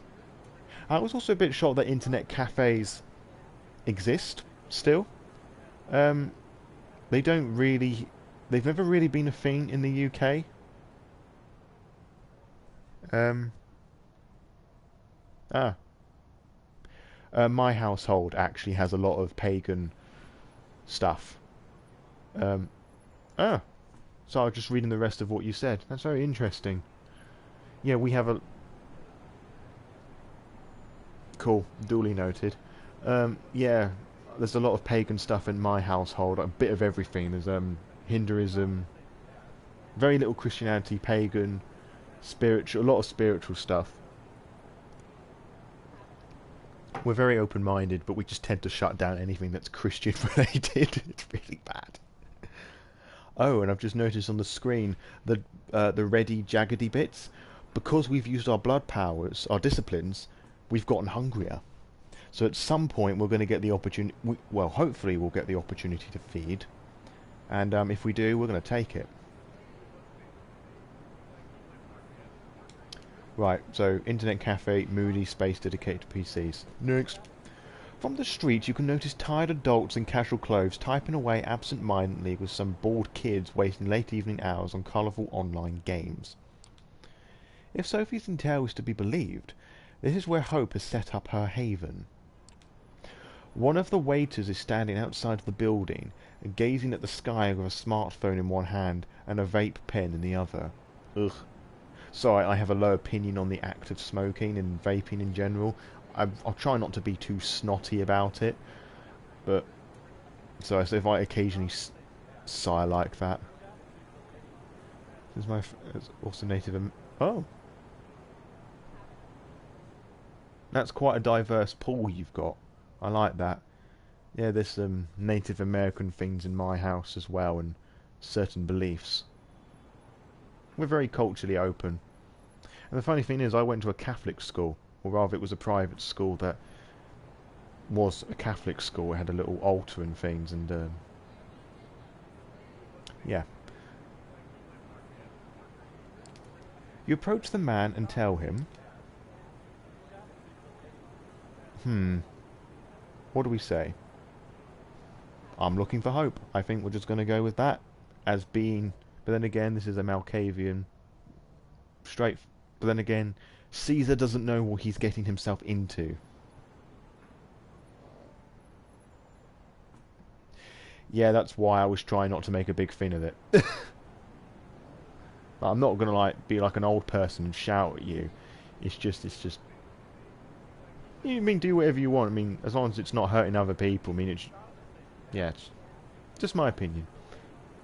Right, so I'm looking for hope. Cool. Pickle me all you like. I'm looking for hope. He releases a soft chuckle. Yeah, you and me both. The man slowly takes a drag from his e-cig, sizing you up and down in silence. After a long, awkward moment, when you're ready to leave him be, he raises his voice again. Come right this way. He heads back into the cafe and you follow his lead.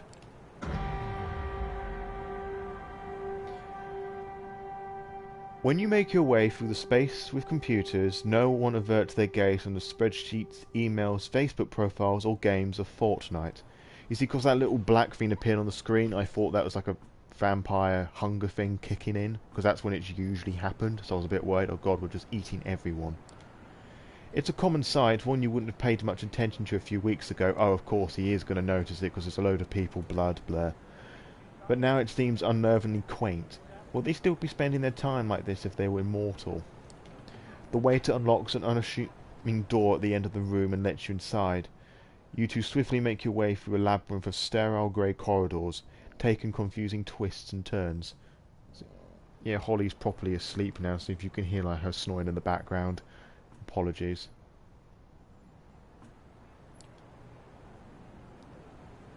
Yeah, I'm not judging you or anything, it's just... I'm sorry if I might have offended or annoyed you or anything. I just felt I had to give an explanation when he said the E-pen, why I went, ugh. I mean, I technically should be an intense gambler, smoker, and alcoholic. And drug user as well, because of my environment, but somehow I managed to escape all of that. Lucky me, I guess. Crossing one invisible portal after another. This game is Vampire the Masquerade, Coteries of New York. It's a visual novel set in the world of Vampire the Masquerade. We're in New York City and we're building our little coterie, which is a fancy word for group. We're in an internet cafe at the moment. Mr. or Mrs. I can't see your picture properly on my phone. Mr. Nuke Townsley. We're going to speak to a Hope who's in an internet cafe. Anyway, I'm going to read that stuff again. We've just done the bit about you two swiftly make your way through a labyrinth of sterile grey corridors, taking confusing twists and turns. Feels like you're travelling to a different world, crossing one invisible portal after another. Eventually, you reach your destination. Your guide motions you to enter a dark room with a lone source of pale light. A computer screen in the distance beckoning you to come closer. Oh, my phone's decided it's going to stop because fuck me, I guess. As you do, you hear the door shutting behind your back and a soft chuckle echoing behind. Is this the place? Nothing else to do but sitting on a chair in front of the computer. The monitor displays a modern chat application. Oh my goodness, I was right. She's a Twitch streamer, isn't she? A cursor's blinking in the user nickname entry field in the middle of the screen, obviously expecting you to input your handle. After brief consideration, you type... Oh, she's not here. Okay, there's a computer here that we're using. Oh, duh. Sorry.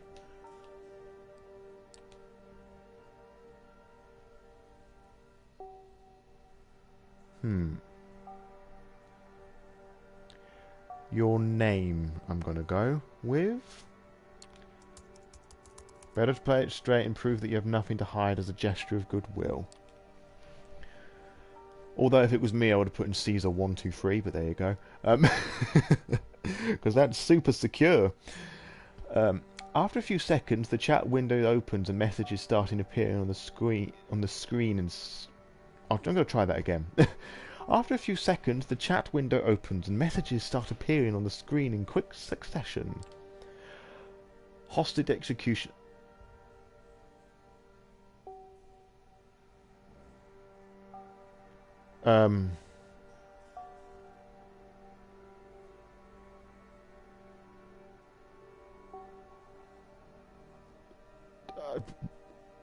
What? Okay. I'm going to read all of that, I guess. Oh, there's a lot to read. I'm not going to read out the usernames. Just to be clear, I don't have a wank rag. Huh. I didn't think you Yanks used the term wank. Laugh my arse off. Oh, for sure. See, I'm really bad with tech speak, so I don't know what some of these means. Like, I'm going to presume for FR is for real. No, for real. Laugh my arse was meant for Jerry, of course. Not much longer. Yeah, Jerry is the chat MVP. See, I know what that is. I mean, I've admitted to far worse things on here. God, I'm so happy. Not sure why I need to lie about this one. OMG, who cares? You and me both. Wait, who is Caesar? Caesar? No idea. A new user wasn't here a second before. What the hell? Has anyone informed Hopeful number 1? No, no announcement. I know I wasn't at Jerry 2010. Jerry, Caesar, identify yourself within 2 minutes or get banned. Oof. The chat goes silent, everyone's seemingly waiting for you to say something before proceeding. You must be in a close-knit group. Better say something before they kick you out. No shit. Yeah, let's choose option 3. No. I'm looking for Hope. Is she here? vulgar. Who the fuck? Oh, great, there's more.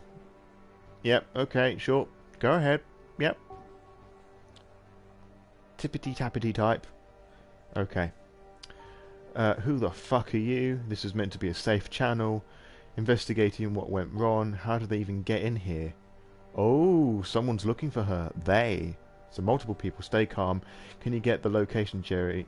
Lol. Yeah, for sure. That's our Jerry. Gonna DM it to anyone interested. Oh boy, you're in trouble at Caesar. Yeah, you're gonna regret, dumbass. They decided to spy on us. How can you... I didn't think presents could work over... Or maybe it would influence... So I'm using presents on myself.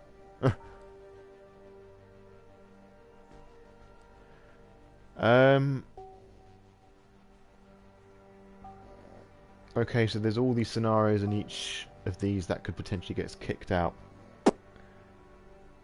Yeah. Heavy shit. Welcome to the world of darkness. Yeah,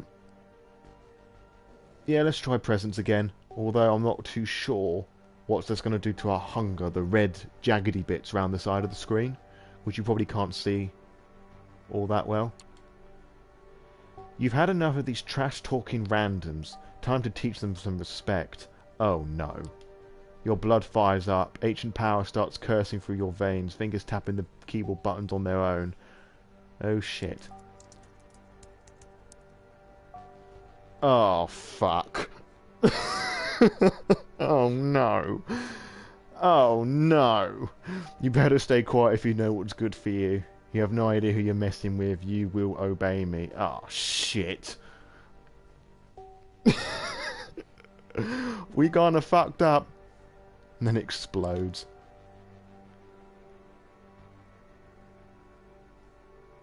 Oh, watch out, he started typing properly. Look at the sarcastic. You have no idea who you're messing with.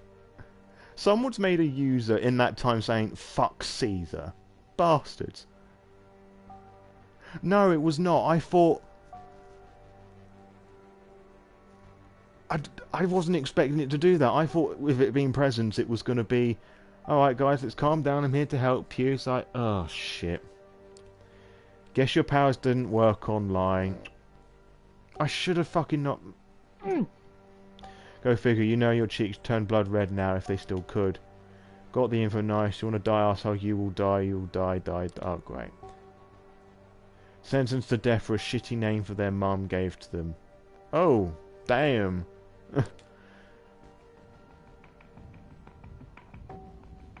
Oh.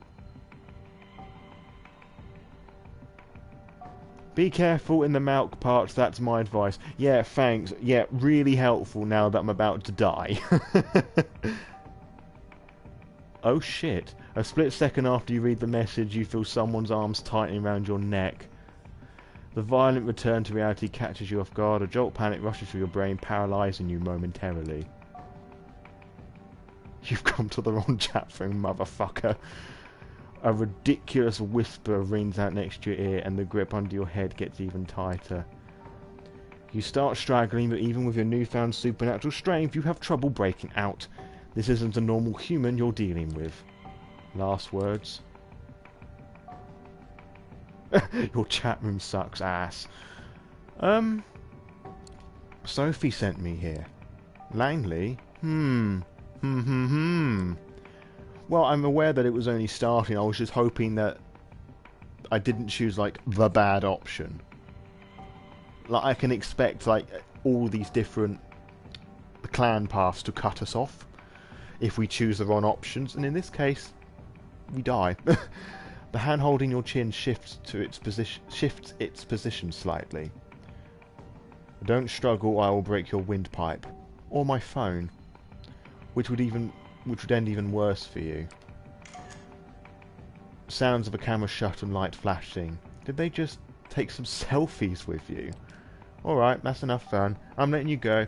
We can have a talk. Don't do anything stupid, Mr. Intruder. Pretty please. The mysterious assailant looses their grip on you and gently pushes you away.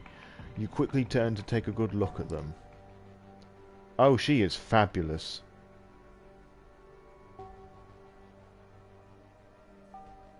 You know what? That's totally fine. And I'm kind of glad that we had some bad luck tonight. But I love her design. Faye, you weren't kidding, she is fabulous. Some interesting tattoos as well. We've got some Aztec stuff. We've got a fucking Illuminati triangle on her neck. Astronaut. I feel bad for getting off on the wrong foot now. She is gorgeous. Not gonna lie. Hey, marvellous Malkavian. Let me just finish this. It's a pale blonde woman in her 20s, giving you a slightly judgmental look while rapidly tapping away at her phone screen. First you notice her outrageous outfit. Nani the fuck? Seemingly thrown together from random thrift store finds. Then you take note of her tattoos, a sprawling tapestry of odd patterns and designs covering her every visible part of her body. Not her face though, or her head, like most of my dad's family. At a first glance it all seems aimless, but it has a consistent sense of style upon closer inspection. Thank you. Her eyes focus on you for a second. They might be the new prettiest clan. Gave you a scare, huh? Sorry, that's what you get for entering a lady's haven without her permission. It was the waiter. He let us in. And she looks back to her phone. With her relatively small build, it's hard to believe you had trouble overpowering her physically. But then again, nothing is what it seems when it comes to the undead, and even compared to the vampires you meet so far, she comes off as an eccentric, curious presence. She shoots you another glance, noticing you're still cautious of her. Calm yourself, man, I won't pull anything like this anymore. It was just a... I feel stupid saying out loud. A vibe check. Vibe check? Vibe check. Vibe check?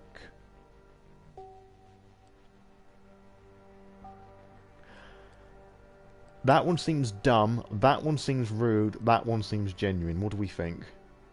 It's strange, isn't it, that the difference punctuation can make.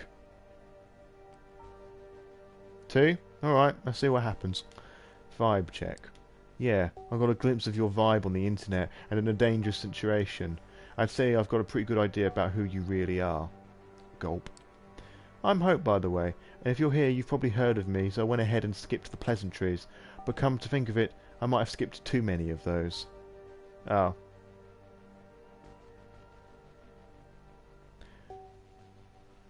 But you know what, so far this seems like a good choice.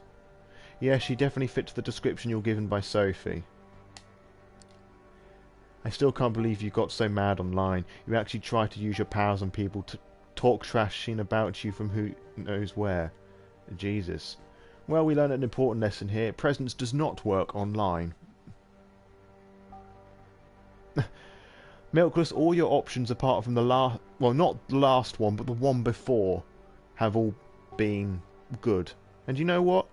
I'm kind of glad that happened, because even I was a bit unsure whether presence could work online, or I was thinking in a sense that it would hype myself up, you know, to do something good. So, yeah, anyway, it would be boring if it just went smoothly all the time, right? But you know, I kind of respect that dedication. It's amusing. See, there you go, Milkless. You made the Malkavian happy. Anyway, don't worry about the chat. It was all a game to us. No hard feelings, okay?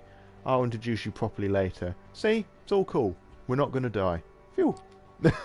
On the monitor, the chatter continues normally. Your visit is like yesterday's news, no longer relevant to anything. Yep, and welcome to the world of social media.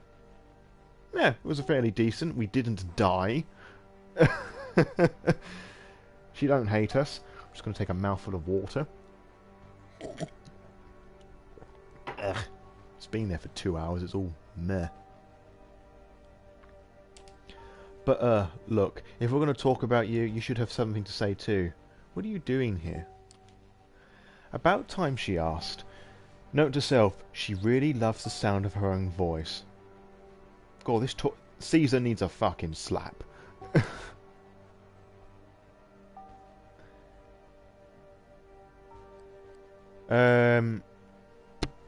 Let's see, so I just knocked the mic extension thing on the headset there. Let's see. Alright, Milkless, have a chance of redemption. Which one? If you don't want to pick, that's fine, I'm just teasing.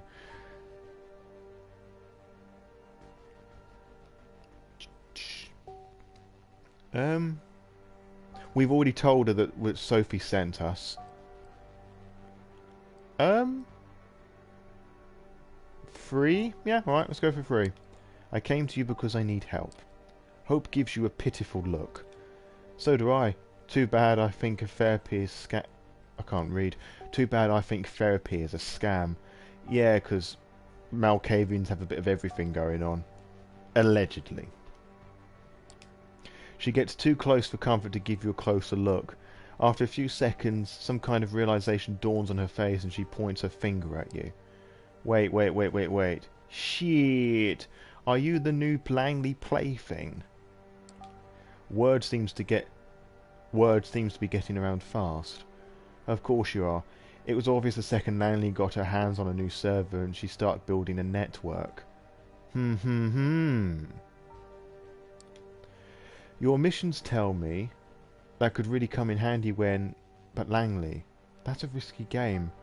This kind of ambition attracts too much attention. Piss off. But then again, fucking Kara.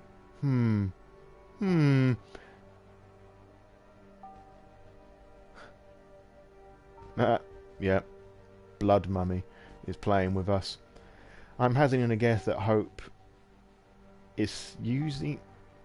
There's an interesting thing with Malkavians that called the Malkavian Network, or the Madness Network, I can't remember which one of those two is the correct title, where they sort of enter this space and communicate with other Malkavians with their mental thoughts. I'm presuming what this is what that text is. That, or she's literally talking to herself, or an other half of herself. She seems to be having a spirited argument with herself, only parts of it audible. Is it just you, or do her facial expressions and body language change a bit between one sentence and the other? Web. Ah, yes. Before you make certain it's not just your eyes playing tricks on you, she focuses half of her attention back on you. The other half, of course, still obsessed with her smartphone. Cute doggo. Listen, I'm not saying I'm not interested in cooperation, but before I make a decision, I need to make sure you sort of understand me and that I sort of understand you. Can we really ever truly understand a Malkavian? Like, not even the Malkavians understand themselves. And since I was planning to put on a show before you came here, I proposed a little game. Ah, shit. Hope absent-mindedly... These folks really like using that word. Hope absent-mindedly spins her phone in her hand, considering how to put her thoughts into words. Then she approaches a switch on the wall and flicks it. Oh. This is going to be Malkavian sexy time. Neon lights flare up, illuminating the room. You take a look around. The room is certainly unique. It looks like a butcher's room, repurposed to be a living room. Alright. I would usually ask you to take me for coffee first before we get that sort of shit out, but alright. Alright, whatever. I'm not going to kink shame. No. The modern computer in front of you starkly contrasts the ominous industrial walls. At the back, there's an overwrought bed covered in velvet with metal hooks hanging above it. Yeah. Filthy. On top of the bed sheets, you notice what seems to be pieces of elaborate S&M equipment and a camera. Alright. Wait a minute. I love the lighting. That it's just on the reflection of her cheek and her hair. You want my help? Moderate my cam show. Oh. Oh. Cam show. Your eyebrows twitch involuntarily. Oh no, these are quite voluntarily. This is definitely not the kind of request you expected to hear tonight. She notices your confusion. Take it or leave it, buddy. You just become a kindred, but you want to become my partner in crime? Show me you can handle yourself while watching my back in my everyday environment. Fair dues. What's that? Sexy Malkavian time is just us telling you what you say before. Huh? Yeah, pretty much. She's serious. The show starts in 10 minutes. If you think you'd think yourself better than this, better walk out the door right now. I won't hold a grudge. I've got better things to do. As to prove it, she looks at something displayed on her phone and cracks a brief grin. Another reply typed down with absurd speed. Tap, tap, tap, tap, tap, tap. 9 minutes. It's now or never, show moderator. Risk of violating the Masquerade? High? Content warnings? Oh, yes. So, do you take the job? Why the hell not? Yep, I think that's the answer we were all thinking.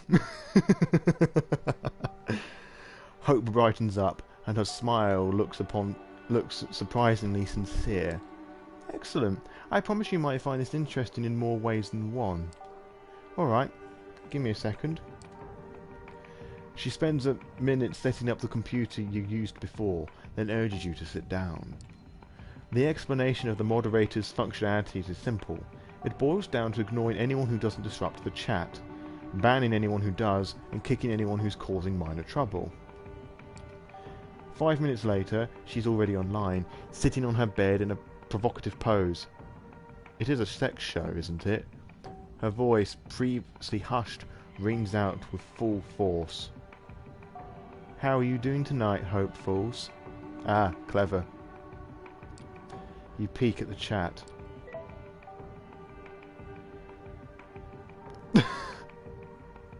Time to fuck! Why am I laughing?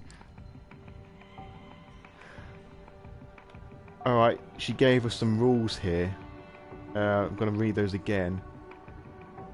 The explanation of the moderator's functionality is simple. It boils down to ignoring anyone who doesn't disrupt the chat, banning anyone who does, and kicking anyone who's causing minor trouble.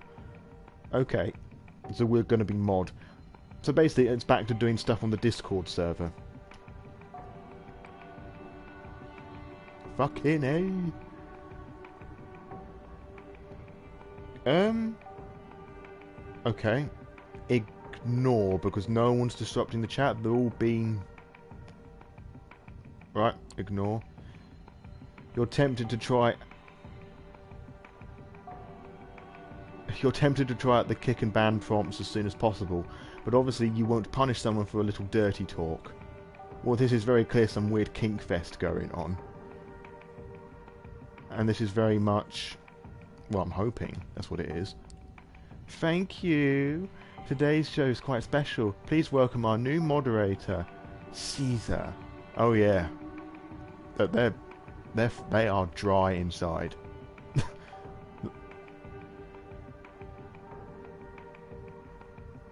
Laugh my arse off, sorry for sentencing you to death earlier.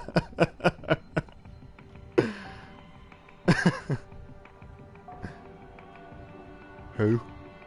Alright, cool. No one's disturbing the chat. Okay, we don't get the option here. At least the community here seems to be a little bit more welcoming this time. Looks like this place is an established hazing ritual. Or maybe they and Hope came up with one specifically for you. Who knows? I love this chapter. For lack of a better word. You decide to stay silent. Eventually, people stop riffing on you and focus entirely on the star of the show. Alright, let's start with this one with a bang, shall we? Oh yeah, let's bang. Sorry. Queen! Oh boy, she's gonna do it. Hold on, what was the first username's name? Hearts Filthy I thought that said lesbian. See, this horniness is kicking into my mind now. Oh yeah. You did. So this is where the strip show starts. You raise your head, curious about what kind of performance she's going for. First she opens her mouth and reveals her retractable fangs in front of the camera. Oh. Right off the bat, the online audience is treated to a sight of a wholly human set of teeth turning into a monster's jaw. The image is both revolting and fascinating. She raises her left wrist for everyone to see, then bites. The fangs immediately turn her arms into a horrifying, gory mess. It's unclear if she used them to slice or bite, but one thing's for sure, no ordinary human could cause such damage. I really hope my hunger doesn't kick in now. Thinking about like the red bits around the side as an indicator for how hungry we are. Although we don't need those to see how hungry we are. Am I right, chap? If an ordinary human suffered a wound, you'd expect guys with blood to appear too. But it doesn't. Hope's technically a corpse, so it's impossible. She flashes a monstrous smile and starts smearing vitae all over her hand to maximise the impact of the violent image. Then she starts drinking it up. She makes a point of making the sight as gruesome as possible, looking like a hyena feasting on a corpse. I have no idea what that's... Filthy.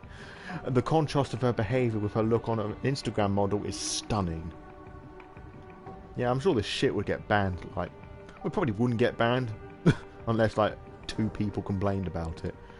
Once she's done, she reveals her wrist to the camera for the last time. She starts making theatrical gestures with her right hand as the wound begins to mend. Shortly after, the wound is gone. It's like a magician's trick. Her left hand looks like nothing bad had ever happened. For those who don't know, vampires, I don't know, they lick their wounds. They lick wounds and it causes them to close up.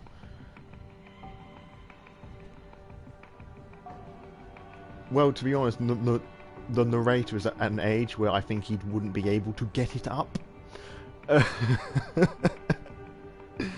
But he's always found Malkavians particularly interesting specimens, as things to be studied and observed. So, but I'm not too sure what he'd make of this display, as in terms of a masquerade breach. He'd probably be highly disappointed, more than anything. Both disappointed and intrigued, I'd imagine, is what he would be. Here's an appetizer. First blood to kick off the show. While you're wondering what the hell is going on, Hope catches a glimpse of your bewildered face and turns into your direction. Sorry. No, I'm not. How is that for an opening? This is not a sex show. I love it none of these options are regarding to the Masquerade. Well, it's technically not snuff because A, she doesn't appear to be hurt, and B, she's not dead yet, or in pieces, so...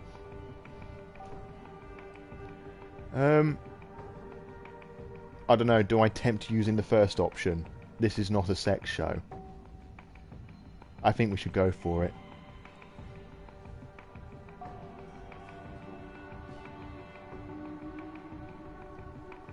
Alright. Let's do it. This isn't a sex show. Sex?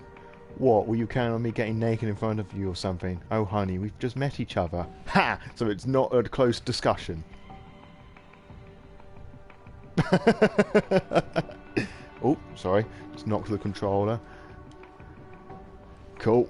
Dope. She ain't closing off the conversation. Potential waifu material right there. If you expected a strip show, yeah, sorry to disappoint. This is more like live streams digital art. The erotic subtext is there, of course. You peek at the chat. They're going wild.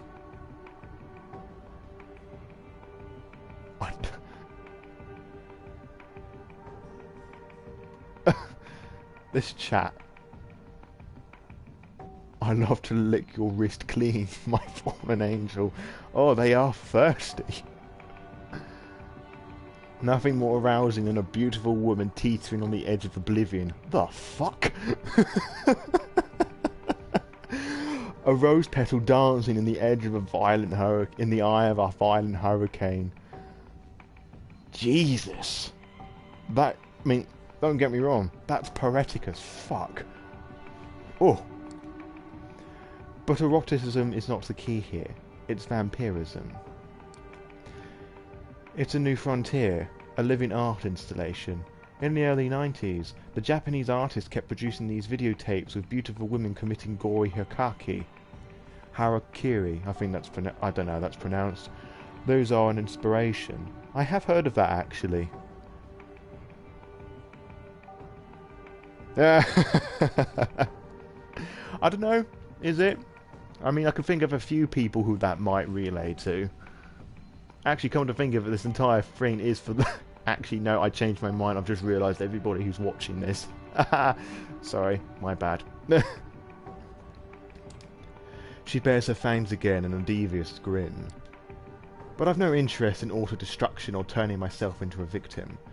This is a celebration of a body I love, not self-inflicted punishment. Oh, we all love it, Hope. The audience came here to marvel at a beautiful vampire and an awe-inspiring powers. Mending wounds is just one of these powers. These people watching can pay to see more. Yeah, it's a little bit concerning about how little regard she's paying to the Masquerade.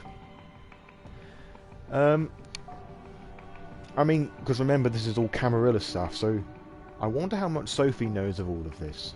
Well, I'm presuming she must know of Sophie. What's she up to?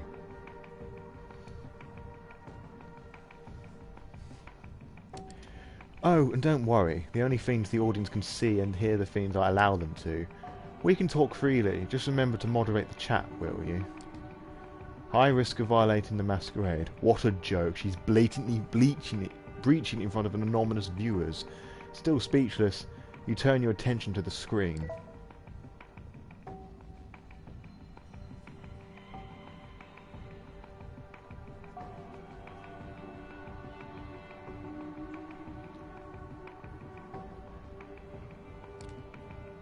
Ah, Christ, another decision time. My gopper, alright, I'm feeling generous today.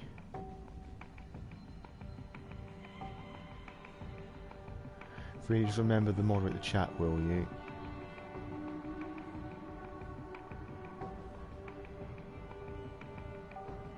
I think you know you're based.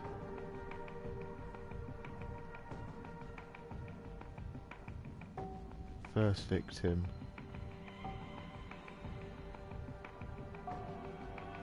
I'm generally unsure what to do here.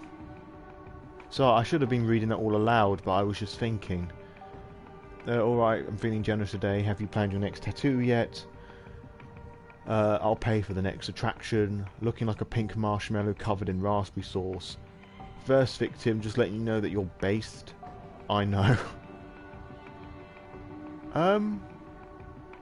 What on earth is that supposed to mean? Oh my god. AS looks fine to me. Yeah, I think so. No one...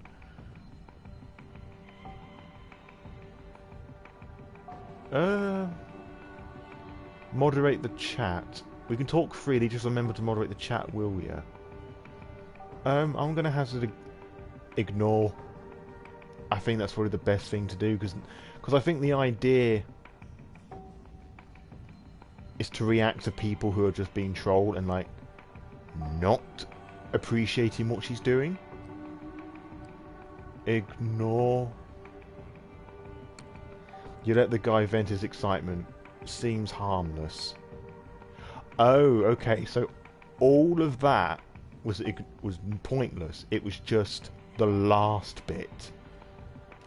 Oh, Christ. A special message appears on the chat log, claiming somebody has successfully sponsored the first goal of the show. Hope smiles and picks up a bag of blood from underneath the bed. It must have been retrieved from a blood bank. She showcases the label to the camera for everyone to see. Drink up. Hope pours all the contents of the bag into her throat. You have no doubt it's real blood, but wonder why the viewers would be so satisfied with something that's so easy to fake. That's a good point, actually. Well, I'm presuming that she's done other stuff to prove that... Well, we've just seen her just heal her wounds up by licking it, dirty bitch. Don't worry, it pays well enough. You don't even bother to tell her this is not what you're thinking about. I wonder what Caesar is thinking about. I know what I'm thinking about. Safe to assume she knows. So, what do you know about the kindred and the internet? Have they told you anything? While she is waiting for someone to sponsor her next vampiric feat, she decides to start a conversation.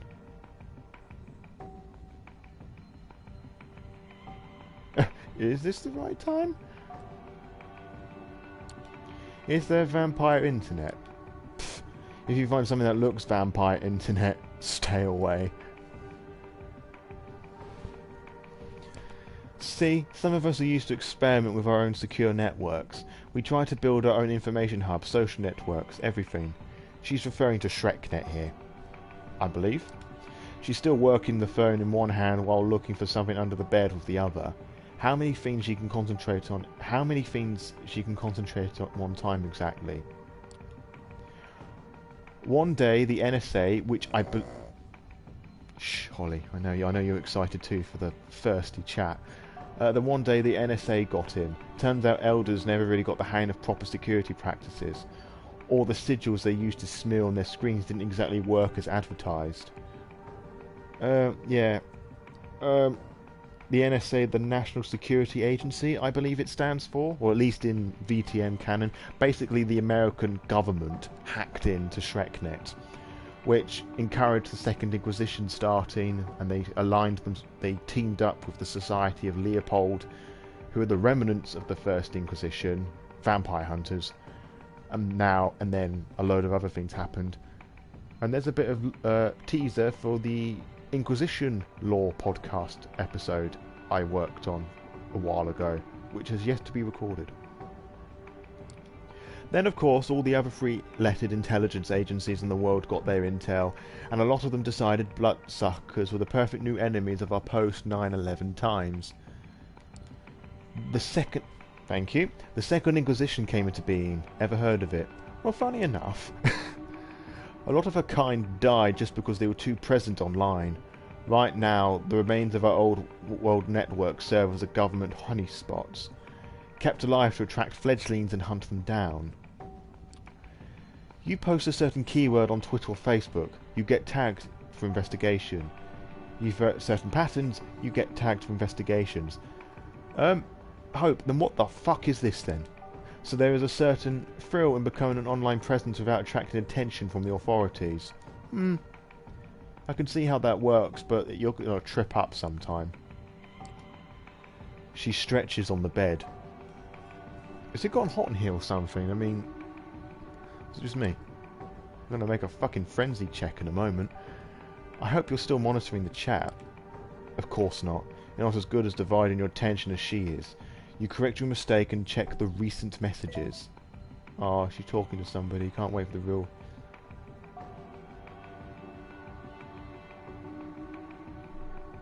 The only woman I don't hate. Hope, more like my favourite hoe.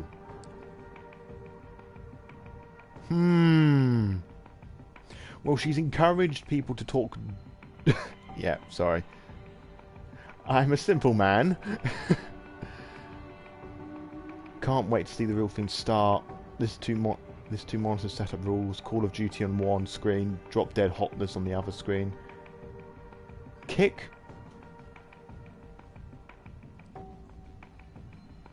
Okay. You give the guy Kick. Get yourself a normal nickname. What? Was kicking his behaviour, not his nickname? Hope has crabs and gonorrhea. Oh, okay. Alright, fair enough. That makes sense now. I didn't see the nicknames. Hope has crabs and gonorrhea. Oof. After 10 seconds, he's back with the same handle. Time for a decision. Ignore or ban. Well, ban. This kind of nickname suggests trouble. You get rid of them permanently. Milkless, I'm glad you were paying attention. Good job. See, Milkless, you saved our ass. She's keeping close tabs on you. Anyway, yeah. When the Nosferatu admitted to the Camarilla their network got compromised, the Elders went batshit insane. Internet communications became strictly forbidden. There were executions. Yeah, in V5 law, the Camarilla don't like the use of technology, phones, computers. Like, no way. No-go zones. Which makes Hope's behaviour all the more baffling. And again, she is a child of Malkav. A lot of people who use social media to secretly contact their mortal families and lovers got offed. That goes without saying. But, if you weren't careful, even the most innocent web usage could result in being punished with final death. Thanks to user Dick Steele, the next goal has gotten successfully funded. Turtle got okay. Vanishing act. Dehumanize yourself and face to bloodshed. Alright, there's a couple questions I have regarding...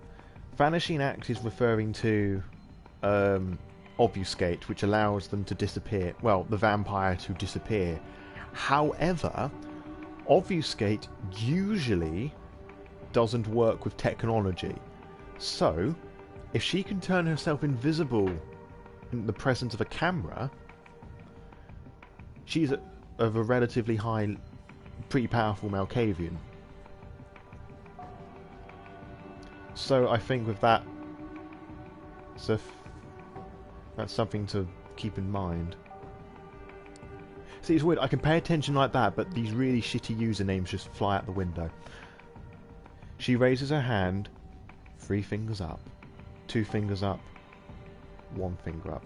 Ghost in the Machine, yeah, that's the one I was thinking of. That's the name of the discipline where you can make yourself disappear in front of tech. The countdown ends as she immediately disappears on the screen like a ghost. To a PC... Oh. It might be... I've got no idea what that is, and it might be referencing that. Oh, it might not be, I don't know. Sorry. This delay, though. You can still see her on the bed, but the live feed indicates that... What? You can still see her on the bed, but the live feed indicates that nobody's there. So I've paused and I'm pulling confused faces.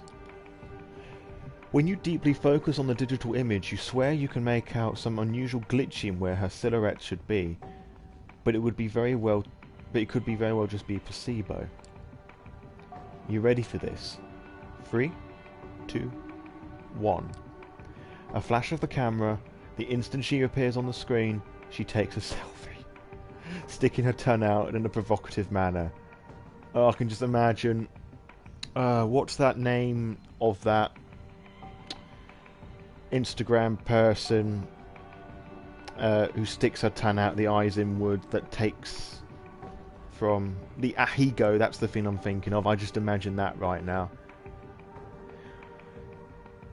Of course, you can't use obfuscate with someone watching, but you can trick with the ghost in the machine. What's her name? The woman I'm thinking of. I'm thinking of like she's putting like an Ahigo face, something like that. You know, the weird faces that characters pull in hentai. Not that I know what that is, but it was sort of popularised by that Instagram influencer. What's her name? Ah, that's really annoyed me. Someone knows who I'm talking about. It's Del something, I think. I might have just made that up. Whatever. The chat room explodes and cheers again. She is their vampire queen. She's our vampire queen. She's my queen. You briefly wonder... I know who you'd like... Hold up. Cheers. You briefly wonder about her being glued to the screen. Is this the fantasy everyone is here for? A girl showing off her cheap magic tricks while lazily browsing her social media. You realise you're out of your depth here. That's the one. Del thing. That's who I'm thinking of. Thanks, Milkless. I knew it had Del in it. Yeah, I was thinking that Hope was putting the face that she pulls. Like the cross-eyed tongue poking out. Ahigo face. I want fan art of that now. You realise you're out of your depth here. Meanwhile, Hope decides to continue her lecture. Those were some wild times, especially in New York. Whilst most of them have no clue as to our real nature, a lot of clandestine organisations have classified us as national threats, and since this is where the towers fell, the Ivory Tower, the Camarilla, the agencies are very much present round here, looking for easy PR victories. You have Hope fan art. Oh, I'm sure the loads of it exists, it's just my fantasies just running wild. Yeah, I kind of see why people like Hope now, dirty bastards. But I like how she's written as a Malkavian, that she's not Fruit Loop, she's not a Fishmouth. She's not all in, but she's not mad, like that's the stereotypical mad, I'm the Joker, I'm gonna slaughter everybody. I really like her writing, even though she's one kinky bitch. Well, she's not actually. She's making the assumption to everybody else that this is all some kinky shit. Kind of clever, actually. I am a simple woman. The last SI, Second Inquisition, raid was here just a few years ago, and it was a big one, stirred up the hornet's nest, something fierce. But although it's 2019, NYC is ruled by someone who got embraced before World War fucking II, and the cam as a whole got really spooked and swore off the internet. Ah. Okay. So our prince, I've forgotten her name. That's really bad. Is there like a... Oh. Does it say who the prince is? No. No,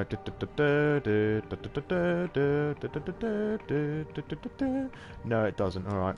I've forgotten the prince's name, so she's not actually that old. Well, I suppose in V5 lore, like, all the elders proper have been summoned off magically because for the beckoning to fight in the Jihad War for reasons, which is basically the writer saying we don't want players playing as elders because it's bullshit whiny stuff. So our prince is an Ancile. Interesting. Of course, they're not so dumb and understand that you can't really coexist with modern kind without the internet. It's a grey zone right now, like piracy, technically frowned upon, but let the one without sin cast the first stone. Touché. The Second Inquisition is a real threat, no joke, but in many senses, the darkest place is right under the candle. Oh yes. A Malkavian tea party sounds delightful. You take another look at the screen. Fuck Caesar, who is that prick? I want to punch him. Caesar, of course, being the name of our Malkavian. How about some bat stuff? Can you do some bat stuff? Can you show us next time? It's been a long... Please give me a shout out. A familiar nickname pops up. Massacre Sama. Blah blah blah blah blah. Thank you. I'm really terrible with these names. Panhard is the prince, yep.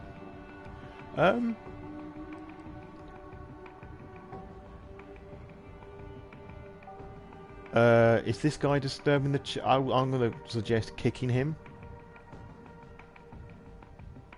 Or either ignore or kick. Or what do we think?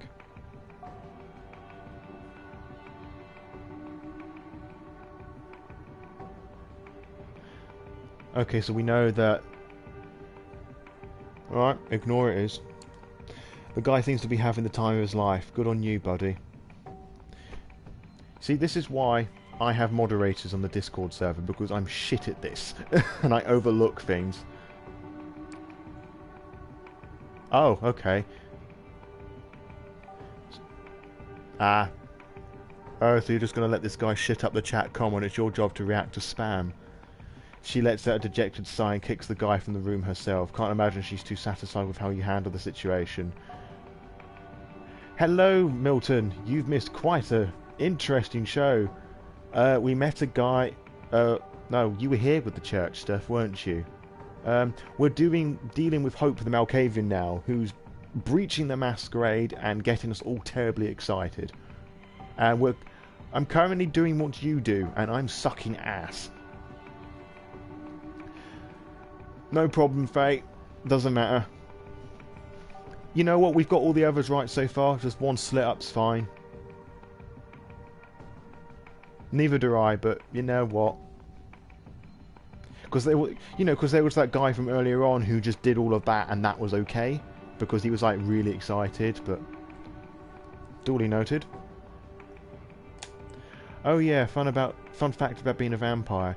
We can sweat and pee if we just exert ourselves really hard, i.e. the blush of life I mentioned about an hour ago. Some of us can even orgasm.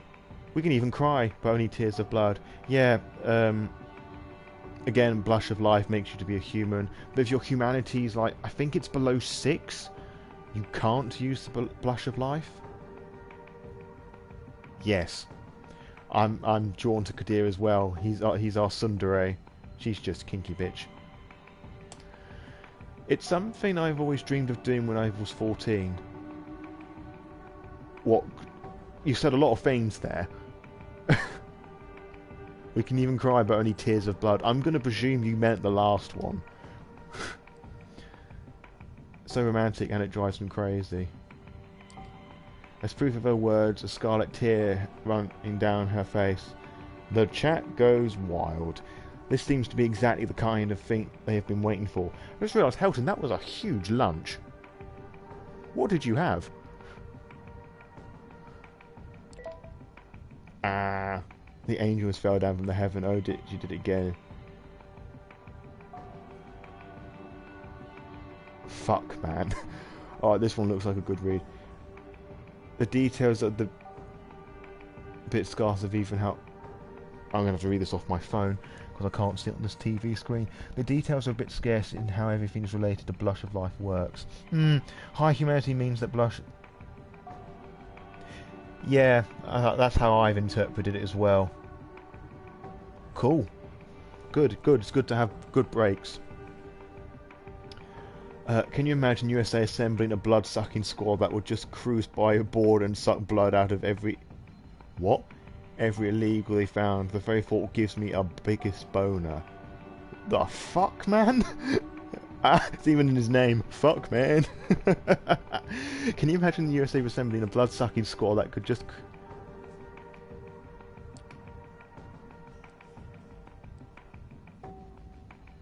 I'm kicking him because I don't like that.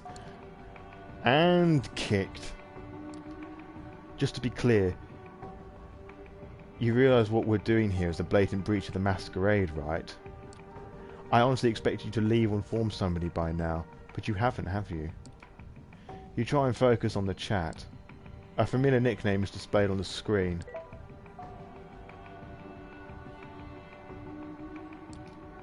That's some dedication. Yeah, this one's a ban.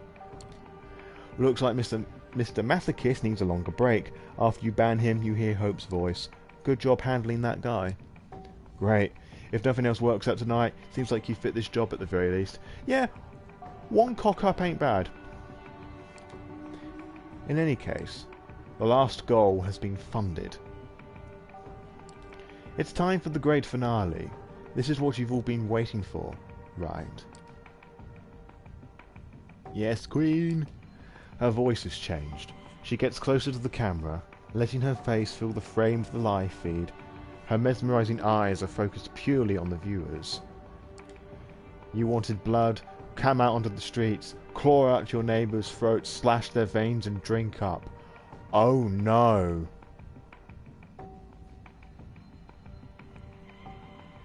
She's just used Dominate, hasn't she?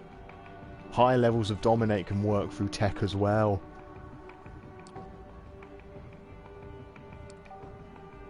Her presence becomes absolutely horrifying.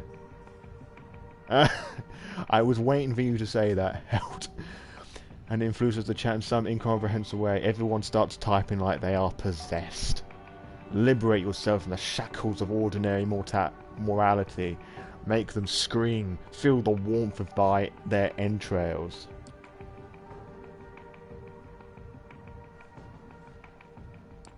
What the hell is she doing to these people? What have you gotten yourself into?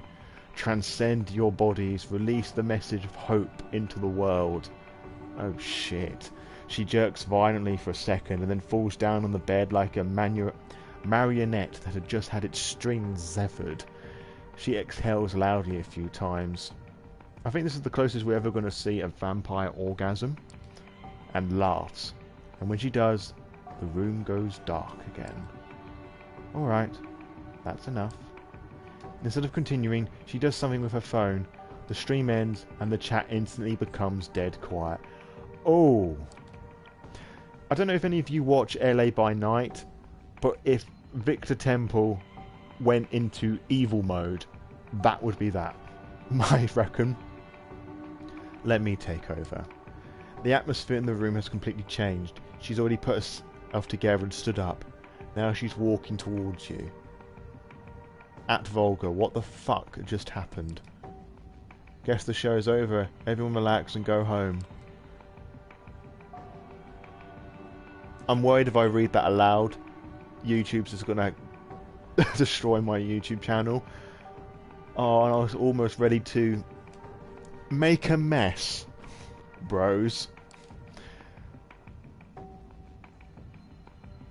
Hostage, I swear on my father's grave one day I'll find you and kick the ever-living shit out of you. After every line she delivers, she changes her voice, the way she puts her lips together and even the way she moves. You've caught a glimpse of her acting this way, but only now have you started to figure it out. What the hell just happened? I'm bored. I'm separated from most vampires in this city by a generational chasm. Oh yeah, she is much older then. I'm guessing she is an elder. Or an old Ancillay. Young elder old Ancillay who hasn't been summoned by the beckoning. And I'm so goddamn lonely. The internet used to be my only friend.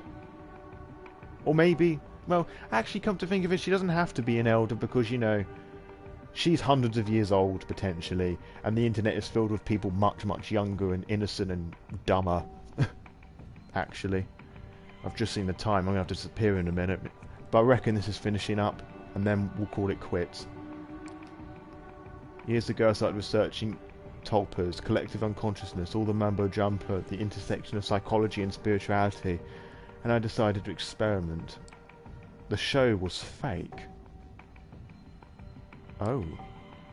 A few years ago I was on an Instagram fashionata, a successful erotic model, a vital part of pop culture there, a viral shitpost, a I know what that's supposed to say, a cryptocurrency, there we go, cryptocurrency expert. All my internet selves started a signal bolstering each other, paving the way for new ones. I became a one-woman empire surrounded by legions of psycho fans. The chat was fake.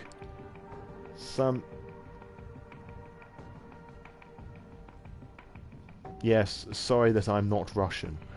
Some may think of it as some identity disorder, but that's bullshit. Everyone has online egos they've buried. I just resurrected them, gave birth to new ones, and let them crossbreed. Her constant tapping at the phone, even during the show, somehow, she is capable of impersonating an entire chat room. I like this character. I don't even have a self that could dissociate or be mentally ill. I'm a host, a living database. I live because I find it fun to be an information conduit, to process trends and support the ones I deem worthy. There was no Masquerade violation. She was showing off her skills all along. She put you into a world of pure fiction, the same way she was testing you back when she attacked at you from the back. I should have fucking known that. Oh, man. I love this Malkavian. Damn, she's good at this. Malk David Chapman. Of course, you can just ignore what I'm saying and decide I'm just a deranged Malkavian, But hey, annihilation of the self is the only way to survive in the 21st century. I know, this is some deep shit. Android of Notre Dame. If there was ever an era that demanded things of beautiful people, transcending beyond humanity and inspiring others to do the same, it's this one. Yeah, very hard indeed. Although for now, because of Masquerade, my audience is quite limited. Speaking of, you want to be a star of my next movie? All together now, chat? Sure. Why not? I have a hunch you're just saying that. Oh no, it's genuine. Still, hey, in a way, this too is transcending beyond self. But yeah, your test is over. Now the question is, do I want to work with you? She puts her phone for the first time since you've met her and gives you a good, hard look. Guess I can give it a shot. Yeah, you're not that dumb. No, we're not. You're not that boring. You're kind of cute. Second date, she's getting undressed. I fucking called it. Yep. Don't worry, no more modding jobs. Mods get attached. And that's always bad news. I've just realised she's still using her handles. She grabs your arms and starts leading you out of her room. I've put you through enough shit. Next time, I'll let you in on a little job I'm doing. We'll hit the streets, and we'll see and you'll see why Sophie told you to contact me. So I just got a message answer that in a moment. She leads you through a labyrinth of grey corridors. It's a different route to the one that you made your way through in. What does that say? Unconscious. I'm not going to read that. So I have to answer this message ever so quickly.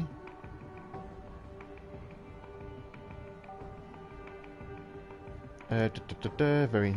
Go away. There we go. Right. This city is so much more than what elites consider real. Stick with me, and I'll guide you to places Camarilla elders couldn't reach in 100 years. She leads you out of the building, into the back alleys. Shitty trailer voice. Even if someone else rules the streets, you rule... Actually, I'm going to read that in a trailer voice. Even if someone else rules the streets, we will rule the information highways. This is the power of hope. She lets out a theatrical laugh and disappears. You don't even notice when she leaves you alone, but you assume everything went as well as it could. A new ally. The power of hope. As you walk off into the night, everything you found feels a little less tangible than it did a few hours ago. Alright. Here we are. We have started 2 quest lines. I'm going to hit rest and see what happens. I really, really, really like Hope. Not just because of that weird experiment, because of how well her character is written as a Malkavian. Agathon's interesting too. Stereotypical Tremere. He does look like he's got some troubles going through him. And that guy at the church is also very interesting as well. I really want to find out who he is. Okay. I think we'll call that quits for today. I mean, I have to disappear now to prepare dinner for the family and help out with feeding of my dogs. Thank you ever so much for dropping by. I've just realised the number of comments that have been coming up. That is a lot of comments. Thanks so much for the support, everyone. I love you loads. Your comments, your input, and your interaction score. It's lovely. We cocked up. We did well. Milkless, I could never forget to do the outro properly. Right. Until next time. Farewell.